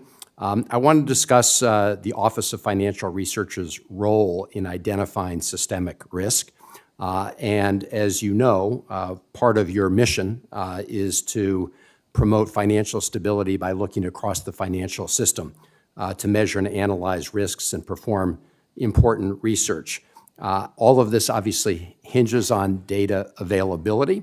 And right now, as I look at the sort of non-banking financial system, there seems to be a great shortage of good information and data. And if, again, the shadow banking system and other financial companies that are not currently regulated in the same way as banks. So could you talk a little bit about the role of this office in trying to gather that information, whether you think that we should be doing more to gather data in that area to look at systemic risk? Thank you, Senator, for the question and for the kind welcome from Maryland. I fully agree with you that the key mission of the OFR, if it's going to fulfill its mission to monitor for and be vigilant about systemic risks, is to build the data ahead of time, in particular into areas of the financial system that are not currently visible and for where we do not currently have data. The non-banking sector, as you've mentioned, is one of those areas. So in principle, I fully support efforts in that regard, and the statute gives the office the authority and the responsibility to do just that. While not being in the role currently, I'm a little bit at a loss exactly where they are in their current efforts in that regard, outside of the one current collection on that's under notice and comment for bilateral repo. But should I be lucky enough to be confirmed, I believe that collecting data on the areas of the financial system that we do not currently see is an important part of the mission. Well, I appreciate that. I look forward to working with you in your office, because while there's been a lot of attention, as we know, on the banking system, even with the kind of information we currently collect, we've seen the risks like Silicon Valley Bank and others. But the shadow banking system is growing very rapidly. And when I asked the Secretary of Treasury and all the other federal regulators whether they support rolling back the limitations that the previous administration put on FSOC's ability to regulate there, the answer has been a unanimous yes from all of them. But we need to make sure that we gather more information here in order to make sure that we approach this regulation in a smart way. So I appreciate that. Congratulations to all of you. Thanks, Senator Van Senator Brett from Alabama is recognized. Thank you, Mr. Chairman. I want to start by saying it was wonderful to see Senator Fetterman here today. As a friend and a freshman colleague, it's great to have him back, both in this committee room and here in the Capitol. Thank you for appearing before this committee today. We appreciate your time and your intentionality in answering our questions. I believe that this committee's role is that of oversight, and it's essential for holding leaders in our executive departments accountable for the decisions they make and policies they promote that affect all Americans, whether it be in our housing programs or our macroeconomic policies. America has seen inflation increase by 15.4% since President Biden came into office. As a mom of 2 school-age kids, I see this firsthand every time I go to the grocery store or to the gas pump. Groceries are up 20% and energy costs are up 36%. Families in Alabama, South Carolina, Ohio, and in every community across the country are feeling that pain. Rising prices have cost that typical households, it's about $10,000 in 2 years. Families, parents, and retirees have had to bear the brunt of that persistent inflation over these last 23, 24 months. Dr. Bernstein, I wanted to talk to you following up on what Senator Kennedy was asking you. I know you've been asked once, but I want to make sure that we can clarify this. Do you still stand by your past comments indicating that inflation is transitory? The problem with the word transitory is that it's become, I think, an unhelpful and much too ambiguous term to describe the trajectory of inflation. It is true that that word or any other word, temporary, any synonym, suggests a condition where inflation accelerates and then inflation decelerates. It slows down. Now, inflation peaked at 9% in June, and most recently was seen at 5%. That's its lowest annual growth rate since November of 2021. So in that sense, the view of acceleration then deceleration was correct. Transitory, however, was too temporally ambiguous a term. Okay, so you do agree that that term should not have been used? I think that the term was far too ambiguous to give people a clear sense of what we were thinking. Yeah, and so one of the things we need you to do as a leader and someone who advises is give the public very clear indications of what we can expect. Unfortunately, the word transitory for many means temporary. It means that it would be short-lived. That's certainly not what we've seen. We've seen inflation above 5% every single month for 23 straight months, and real wages have gone down for 2 straight years. One of the things that Chairman Brown said about you and that was indicated in the letter is that you are open to changing your mind. So once again, just want to directly ask, that word transitory should have never been used. I don't want to say it should never have been used. I think that the word is not a helpful term. I think it's too ambiguous. I think it doesn't clearly, it does not clearly delineate either what we believe to be the case or the actual trajectory. Now, that said, it is true that we saw inflation accelerate and we've seen inflation cool, but we have a lot more to go. Would you agree that it's lasted longer than you anticipated when you first used that term? Yes. Okay, thank you. Dr. Bernstein, you've also championed massive spending packages pushed by President Biden over these last 2 years, the American Rescue Plan and the Inflation Reduction Act. You publicly said that they would decrease inflation. The hard truth is that these bills and policies have increased inflation, and the result in some saying that we may be having to have a recession in order to stem inflation. More spending is not the answer. To lower costs for all Americans, we have to stop the reckless spending, reduce regulatory burdens on job creators, and unleash American energy production so that we are not just energy independent, but energy dominant. President Biden has nominated you for the position of the chair of Council of Economic Advisors, of which you currently serve as a member of the council. 72% of Americans believe that the economy is headed in the wrong direction. And as one of the architects of the past 2 years of the failing economic policies of this administration, it is concerning to me that President Biden is asking the Senate to confirm you to this position.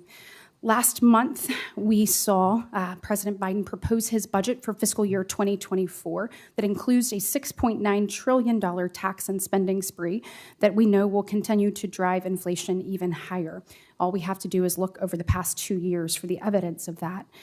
I would ask you, how can the American people expect different results when this administration and its economic advisors tend to look like they're doubling down on what I believe has not worked?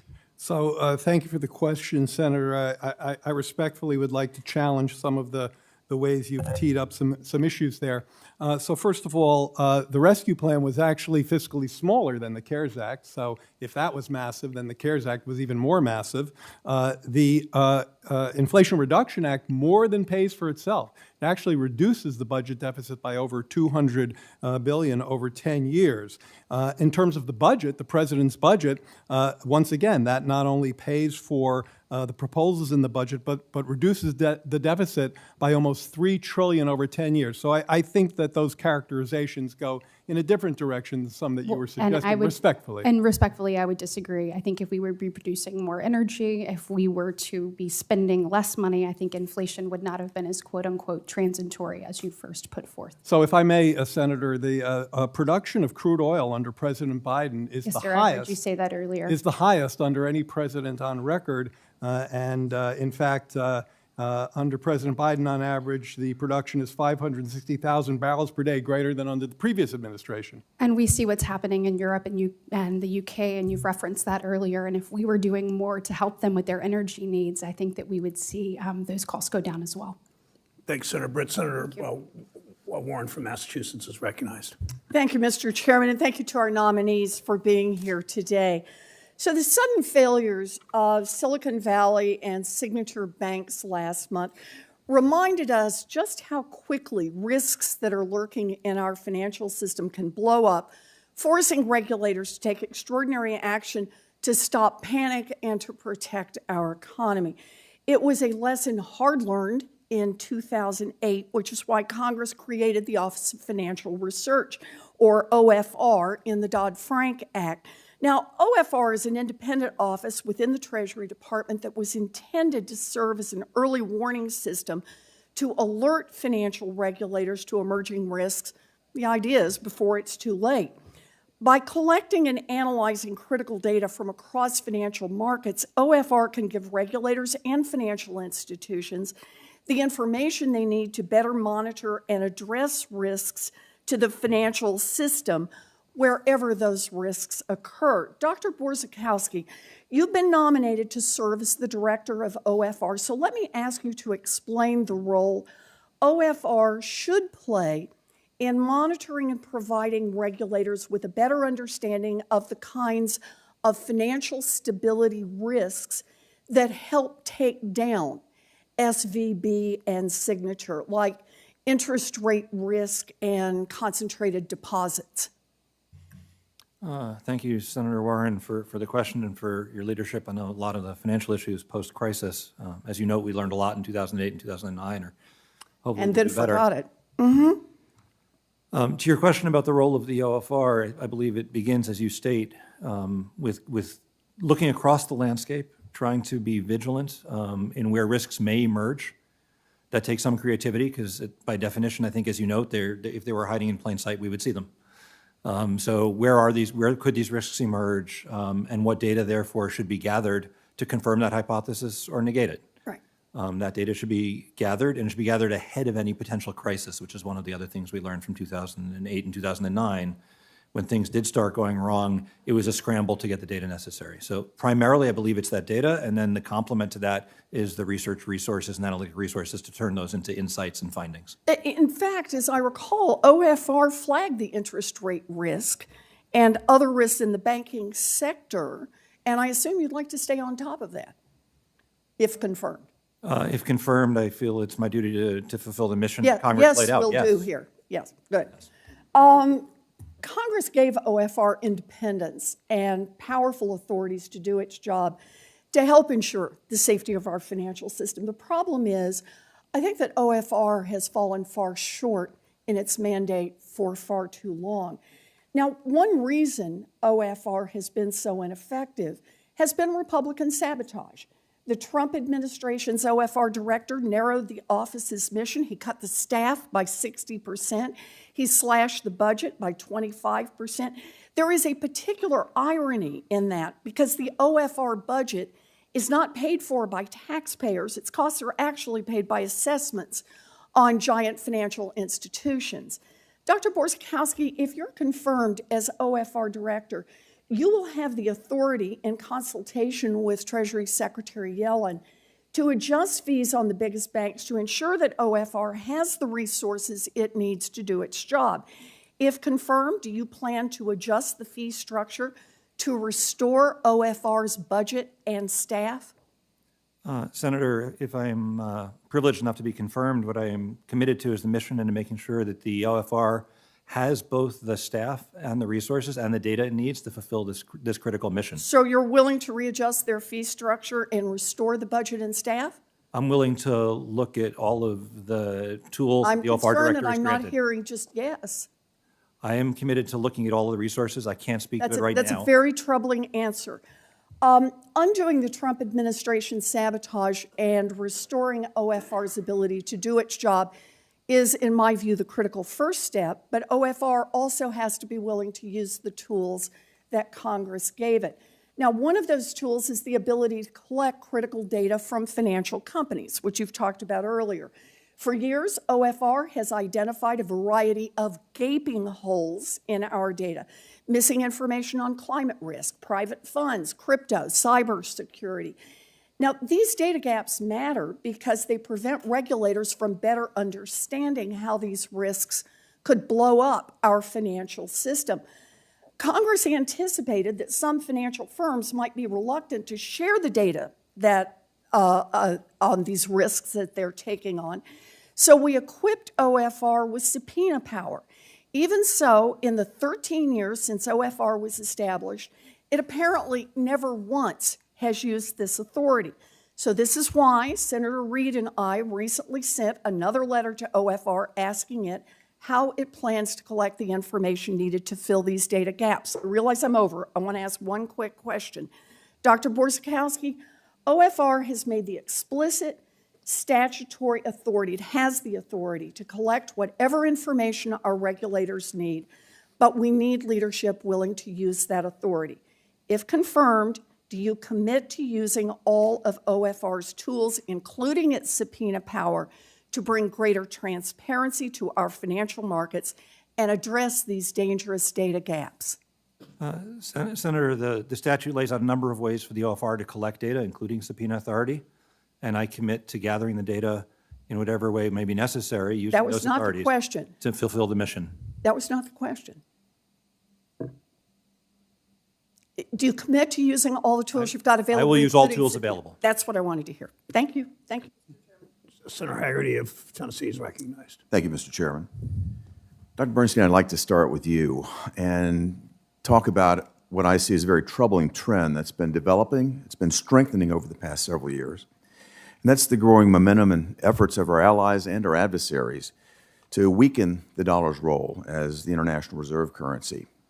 That includes Xi Jinping, Vladimir Putin. I've got an article right here that I was just reading. Brazil's Lula calls for an end to dollar trade dominance. China applauds this. Even Malaysia sought to promote alternatives to the dollar. All of this, the CCP is applauding. And my first question to you is, do you agree that China wants to see this happen? I think there's some evidence that it does. It seems to be a great deal of evidence that it does. I think specifically, and we could talk about this from a strategic standpoint, why would China want to see this happen? I think there are extremely important privileges and even in the realm of security, reasons to have the benefits from having the reserve currency. One of the most obvious is, of course, sanctions. If you control the reserve currency, you're able to impose sanctions, as we've done on Russia, to considerable effect. But there are other positive aspects as well. I do see the positive aspects, and that's why I want to get into this next question, which has to do with some of your writings. And you've written a number of op-eds pushing for the U.S. to willingly cede the dollar's dominance, arguing that we should, and I'm going to use some quotes, be happy to shed this privilege, and that we should, quote, dethrone King Dollar. And so I'm trying to understand if you seem to believe that China would be better off if this were to happen. I'm trying to understand where you are on this point right now. Do you think that the United States would actually be better off if the dollar were to somehow lose its status as the world. Definitely not, Senator, but I certainly understand the references you're making, and I apologize if there's confusion there. What I was trying... I'm not confused. I'm just trying to understand what... Well, I think you're actually not quite capturing what I was trying to get at there, so let me try to explain Please it to you. explain. Yeah. The benefits of having the reserve currency are, as we've discussed, and we could go on to elaborate those benefits. There are costs as well, particularly when other countries with whom we compete, China back in the 80s and 90s to some extent, but other countries as well, manage their currencies in order to have a trade advantage against us. Now, from this very dais recently, Senator Vance asked this question of Chair Powell, to the extent to which reserve currency status can strengthen the dollar and disadvantage our manufacturers. What I was trying to do in those writings was to explore both sides of the issues, the very solid benefits that I think you and I agree on, but also the costs, which I think we too often ignore, particularly to our manufacturers. I understand the issue of the cost, but in terms of the strength of the benefits and the strategic value, I certainly know where I stand. I'd like to know where you stand in terms of the weight of this. Where would you stand on balance, and where will the Biden administration be? So I share your view on the importance of the dollar as the dominant reserve currency. Perfect, because I think that's an incredibly important tool, particularly as we look at what China is threatening to do with respect to Taiwan. We look at the incredible debt that we piled up and the cost of interest that is, the interest rate cost, which at CBO is projected to actually be greater than our entire defense budget. Senator, if I may make one point, because we are in agreement here, one thing we could really do to help both the dollar maintain its reserve currency status, but also to protect the value of the dollar would be to raise the debt ceiling. I think having that kind of default out there as a political tool is antithetical to what you and I are talking about right now. I think you just need to finish the sentence. We need to raise the debt ceiling at the same time that we begin to get our fiscal house in order. Agreed. Because the fiscal spending is, I think, going to let the market dictate what happens to the dollar as a reserve currency. And if we continue to allow deficit spending to go out of control, I very, very seriously am concerned that we do it to ourselves. I know China would like to do it to us. China would like to see us lose our status as a reserve currency, but I think the biggest threat is from within by allowing our spending to get out of control. That's the path that we're on now, and we need to see it back under control. Thank you, Mr. Chairman. Thanks, Senator Harry. Senator Menendez from New Jersey is recognized. Thank you, Mr. Chairman. Mr. Bernstein, Tillis. I have a couple of questions for you. First of all, I appreciate the even-handedness that you have approached issues over a long period of time. I think you're inclusive of everybody's views, and I think you've taken positions that are rather centrist in terms of trying to make sure that we get to the right place. So I appreciate your history. The Federal Reserve's most recent semi-annual monetary policy report stated that the United States continues to face a dire labor shortage, 10 million unfilled job openings. Now, certainly companies can and should make jobs more attractive by improving pay and workplace conditions, but the report goes on to note that this is primarily due to a wave of retirements and low population growth. At the same time, we have immigrants ready and willing to fill these jobs. Over 1.6 million immigrants still have pending work permit applications before USIS, and over 8 million immigrants are stuck in the broader visa backlog, talking about legal immigration. Would addressing these visa backlogs help alleviate labor shortages in the job market? Thank you, Senator. Not only would they, but we've tried to take measures to help address that. When it comes to employment-based immigrant visas, we've approved more than 172,000 in FY21 and a record 280,000 in FY22. Similar advances have been made in H-2B. But I very much agree with the spirit of your question. Yeah, well, even the leading business groups and labor unions agree that robust immigration reform is urgently needed to address our labor shortage, and creating new legal pathways to do exactly that. We have Republican governors calling for parole for certain immigrants who do part of the jobs that they just simply cannot fulfill. I'm for any American who wants to do any job, regardless of how significant or how lower the skill set is. But in the absence of finding any American to do 10 million American jobs. We need productivity and growth, and this is an opportunity for that. Let me ask you, one of the great successes I view of the Biden administration has come from focusing on issues of importance, immediate importance to hardworking families, from emergency rental assistance during the pandemic that helped keep people in their homes, to the expanded child tax credit that helped lift millions of children out of poverty, to the unprecedented funding provided by IIJA to restore roads, bridges, public transit systems, and other critical infrastructure projects that Americans rely on. But many hardworking Americans are still struggling, and the costs of goods, key goods and services such as housing and childcare remain high. If you were to be confirmed, you will play a key role in keeping and helping to shape the Biden economic plan moving forward. It's important to continue this focus on kitchen table issues. If confirmed, what would be your strategy to suggest to the President for continuing to deliver economic aid directly to middle class, working families, and those struggling to get into the middle class? Well, this is, of course, as I know you know, Senator, core to Bidenomics and core to the values of President Biden, who grew up in precisely the type of middle-class family, often facing the very struggles you define there. So yes, if confirmed, one of the ways we would continue to press on this would be the implementation of the measures that you described. I mean, again, I've worked for President Biden for a long time, and implementation means a lot more to him than I think to many others in very high office, all the way back to 2009 when he was the implementer-in-chief of the Recovery Act. So implementing the Inflation Reduction Act to make sure that insulin costs, that the benefits of lower insulin costs, capping that at $35 a month, the benefits of prescription reductions in prescription drug costs, the benefits of lower costs for clean energy appliances, all of those, electric vehicles, electric cars, all of those are going to be implemented under President Biden's guidance in a way that I think is consistent with your question. Thank you. Finally, Mr. Borzakowski, Dr. Borzakowski, let me just echo Senator Warren's concerns about the Office of Financial Research. It was reduced by 50% in staff. Recent events in the banking sector, not to mention longer-term problems like the growth of digital assets and the implications they will have on the financial system, make it all the more important to ensure that all members of FSOC, including OFR, are fully staffed.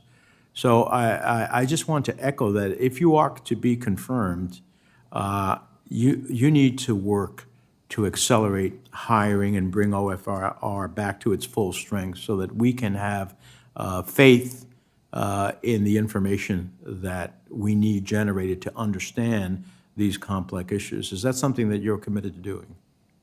Senator, as I think I mentioned to your colleague, I'm fully committed to making sure that the resources are there, both in terms of staffing and data, to fulfill the mission that Congress has given the OFR. Thank you, Mr. Chairman. Thanks, man. Senator Tillis of North Carolina is recognized. Thank you, Mr. Chairman, and congratulations to all of you on your nomination. Mr. Weggio, I watched your opening statement in my office and would like to apologize for the challenges that some of your family members here in what I consider to be a dark chapter in our nation's history. But Mr. Bernstein, I want to start with you.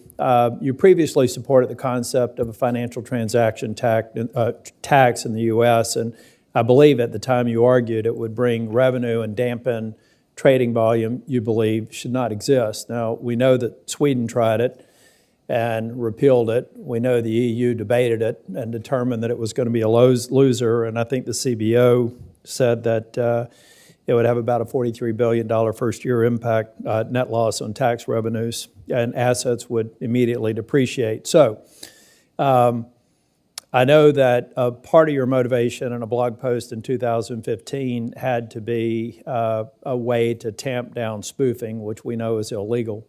So that would be the way to wipe out high-frequency trading. You still support that position? Thank you for the question, Senator. We actually have a few factual disagreements, if I may, respectfully. So first of all, I believe the CBO score over 10 years of the financial transaction cost was in the fairly high hundreds of billions. I think it might have been It 700 said, or 800. my information said it's a $43.9 billion first-year net loss in Right. tax revenues, and it would immediately lower the value of financial assets. So we can certainly follow this up. I believe the 10-year score was around somewhere in the 700 billion in terms of revenue Why would collection. an FTT in the United States defy the trends of Sweden and the Yeah, discussion so that's the and other the point. assessment of the EU? That's a very good point. So the first of all, I do not currently support or am not working on a financial transaction tax. Okay, good. We can move on. But wait, no, but there are some utilities to that tax. So the Swedish tax was very badly designed, and we actually have a financial transaction tax in this country already, and it funds the SEC. So we have one here. But your position, at least as it was articulated in 2015, is moderated? Yes, I am not currently working on an FTT. Well,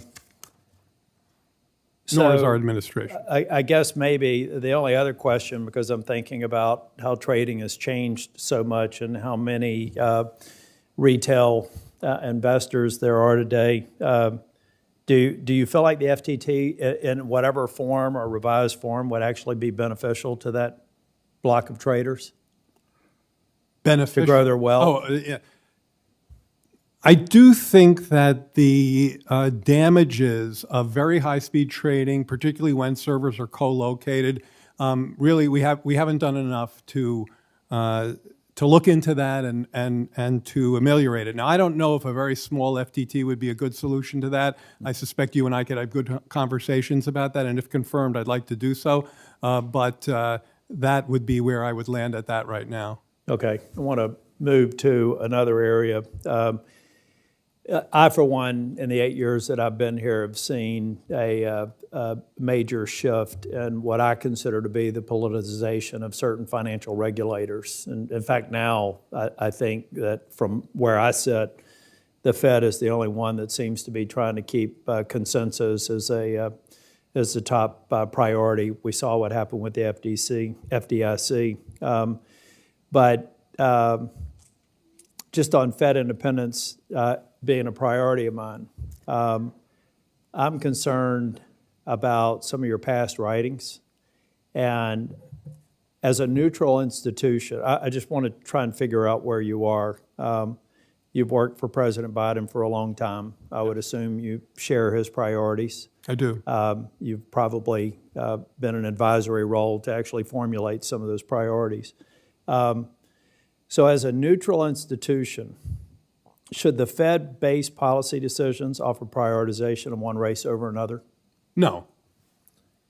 I'm trying to figure out then, as you're aware, full employment, you know what full employment is a function of aggregate inputs. Yet I believe you have a proposal out there to pair aggregate economic numbers against cherry-picked data sets. I'm particularly thinking about minority unemployment numbers that being mixed in with the aggregate. It seems like that could distort decision-making. Do you agree or disagree with that? What are you attempting to achieve with that position? So I'm not exactly sure what you're asking about, but let me just say that you and I would agree on, and more importantly, President Biden would agree on the absolute critical independence of the Federal Reserve. I think what I would like to see, and then consensus and the FDIC, the SEC. If I had an opportunity, I'd talk about fast and loose rulemaking under the APA, but I'm absolutely. I agree with you in terms of independent regulators critical to what we need to do here. I think what I was trying to communicate in some of the things that you're talking about there is the benefits to minorities of full employment labor markets. And so as we speak today, the black unemployment rate of 5% is the lowest on record, going all the way back to 1972 when we started collecting that data. That is very much a function of just how tight this job market has been for so long, and it's a tremendously important benefit. You know, Senator Scott earlier talked about hand-ups, not hand-out. I think this is extremely consistent with that aspiration. I'm going to close out, but just to me, it had more to do, rather than maybe cherry picking. I'm trying to understand how you can, fly at 30,000 feet with certain numbers, and then how you would normalize any sort of level of granularity and then reconcile that with what are Great macro level question. numbers? If confirmed, Please be brief. I would be honored to sit with you and explore that question. Okay, thank you. Thank you all. Thanks, Until Senator Smith from Minnesota is recognized from her office. Thank you, Chair Brown and Ranking Member, and congratulations to all of you, Dr. Bernstein, Dr. Borowskowski, Mr. Green, and Mr. Oegio. I'm very glad to be with you virtually this morning and look forward to supporting your nominations. I'd like to focus my first question on the interplay between higher interest rates and home ownership. So Mr. Oegio and Mr. Green, higher interest rates are raising barriers for home ownership, especially for lower income households, and this hurts people of color who own their own home at much lower rates. Demand for home buying has gone down as the Fed has raised interest rates because obviously higher rates make home ownership less affordable. And in most markets, including Minnesota, prices are still up year over year, further diminishing the purchasing power of working families. So Mr. Oegio and Mr. Green, what steps can we take, should we be taking to promote affordable home ownership in an era of higher interest rates? Sure. Thank you for the question, Senator Smith. And, if I were confirmed to lead the Office of Fair Housing at HUD, my principal nexus would be between this phenomenon of decreased housing affordability, largely driven by a huge shortfall in supply, and any implication or violation of the Fair Housing Act. I think the best thing we can do from that perspective to protect the vulnerable communities you've just described is really try and keep people in their existing housing. We don't want to exacerbate this problem through unfettered evictions or foreclosures. And so if I were confirmed for this role, I would look carefully to see any nexus or interaction between that phenomenon of housing become increasingly less affordable and any violation of the rights of individuals protected by the Fair Housing Act. Thank you. And I would like to just reinforce something that you said, which is that I agree with you that the crisis of a shortage of housing supply, especially for lower, priced homes, is a huge contributor to why we have such a dramatic disparity in home ownership rates. But Mr. Green, would you respond to my question too, please?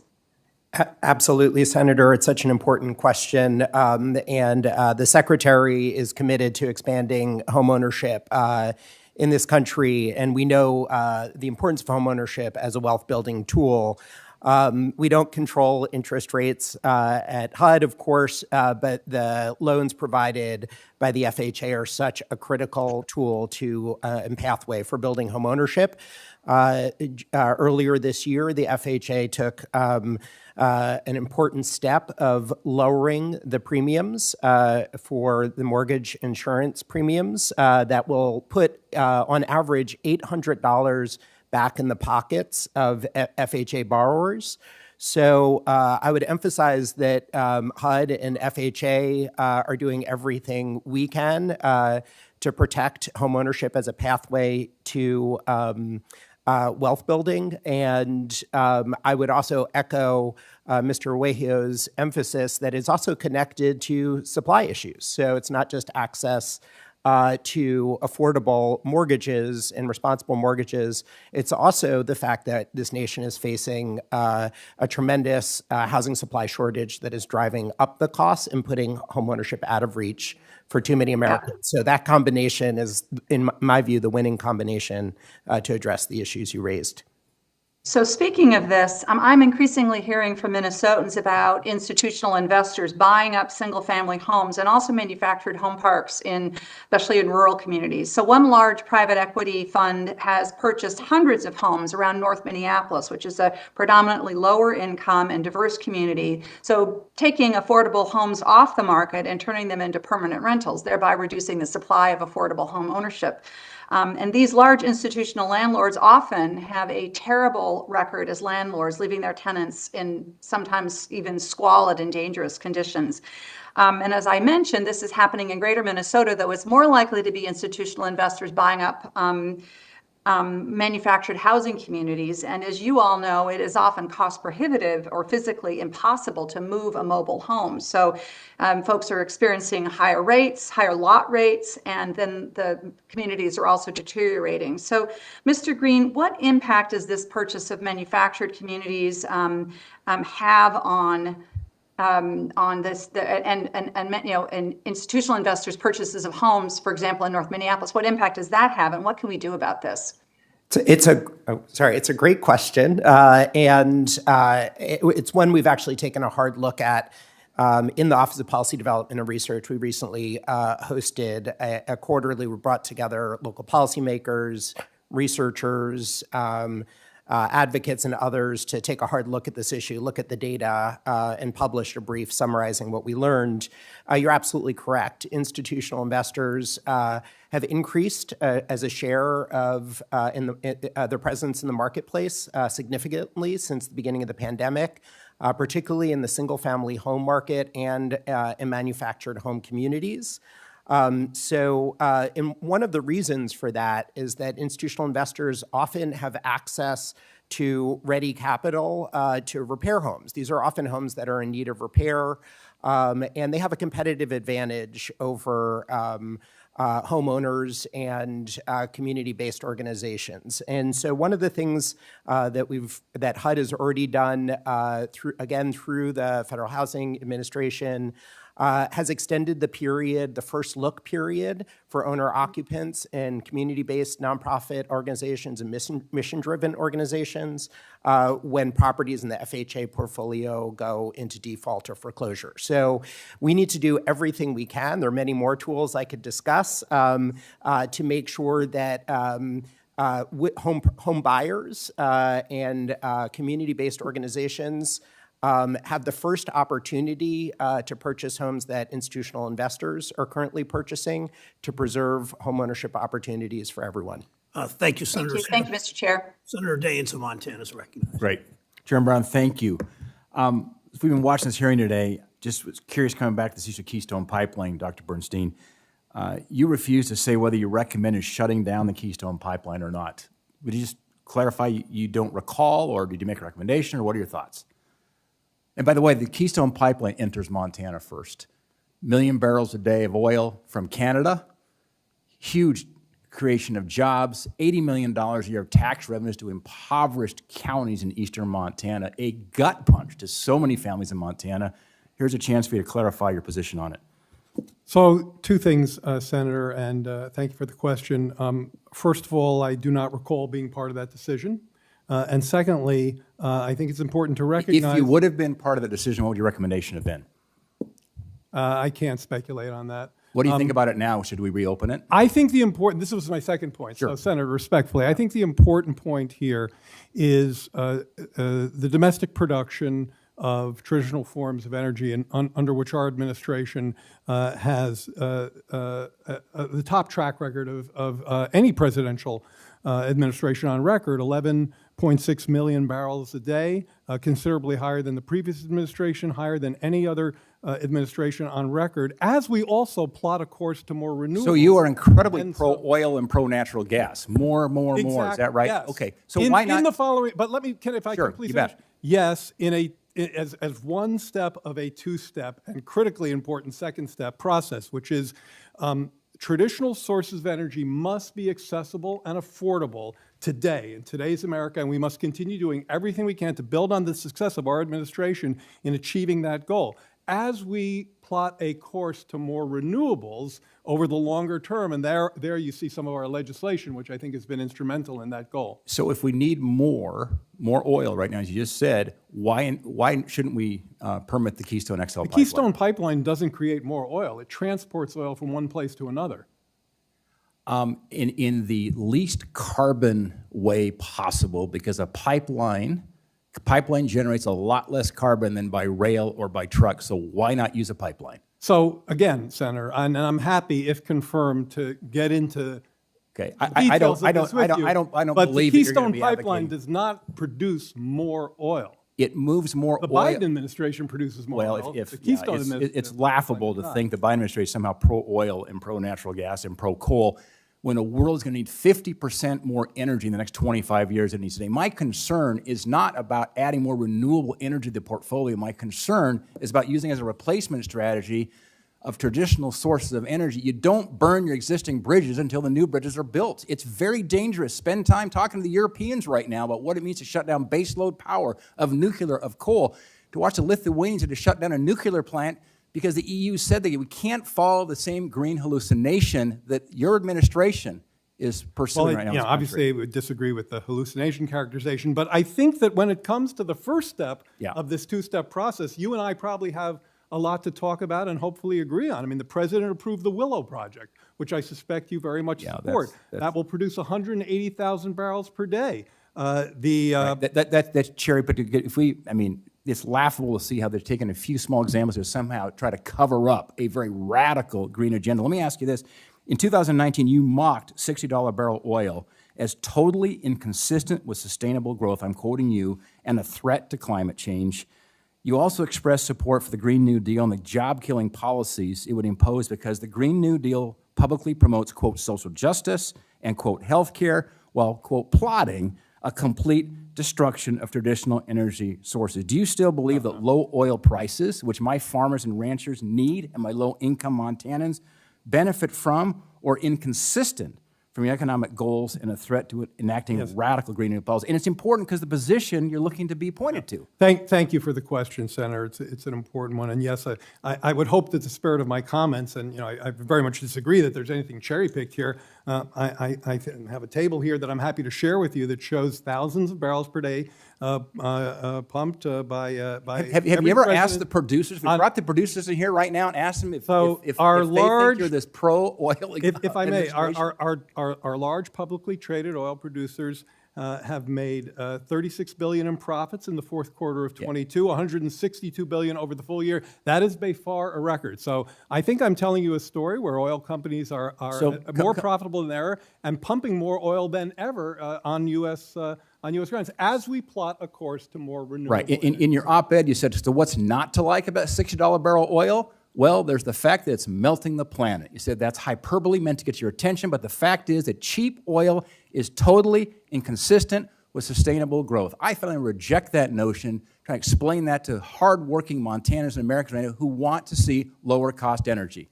I think the point of that writing, which as you read it back to me, sometimes the context gets lost. The point of that writing was supposed to be, we need to do two things at once. We need to walk and chew gum. Walk, in this case, means affordable, accessible, traditional energy sources for Americans. Wait a minute. Walking and chewing gum, when you say cheap oil is totally inconsistent with sustainable growth, I wouldn't call that a balanced Well, I think that is inconsistent with the points that I've been trying to make here today, where I've been telling you that under President Biden, we have a very strong record with oil companies highly profitable, and we're pumping more barrels per day than ever as we plot a course to more renewable energy. So I think we have to do both. I hope I conveyed that in my piece, and if I didn't, I ask you. And now the edict coming from the EPA that's going to require that nearly 2/3 of vehicles are electric by 2032. I wouldn't exactly call that a friendly strategy. Well, that's the chew gum part of the equation. I think we have to make sure that we have affordable, accessible, traditional sources of energy in the present and in years to come,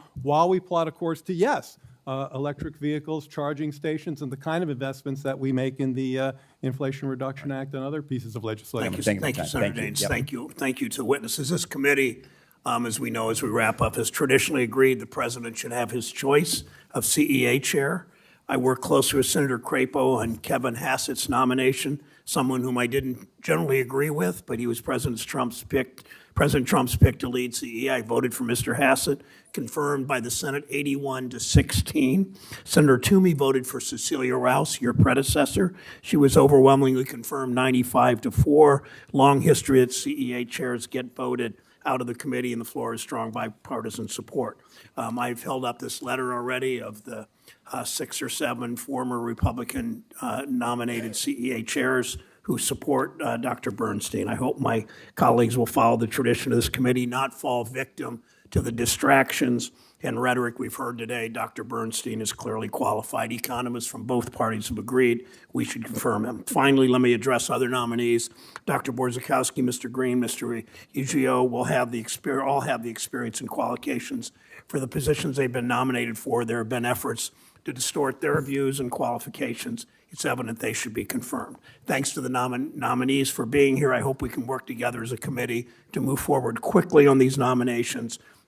For senators of both parties who wish to submit questions, those questions are due at 5 p.m. this Friday, April 21st. To the nominees, we'd like to have your responses in less than a week from then, Thursday, April 27th at noon. Thank you again for your testimony. Thank you for your desire to serve our country. With that, the hearing is adjourned.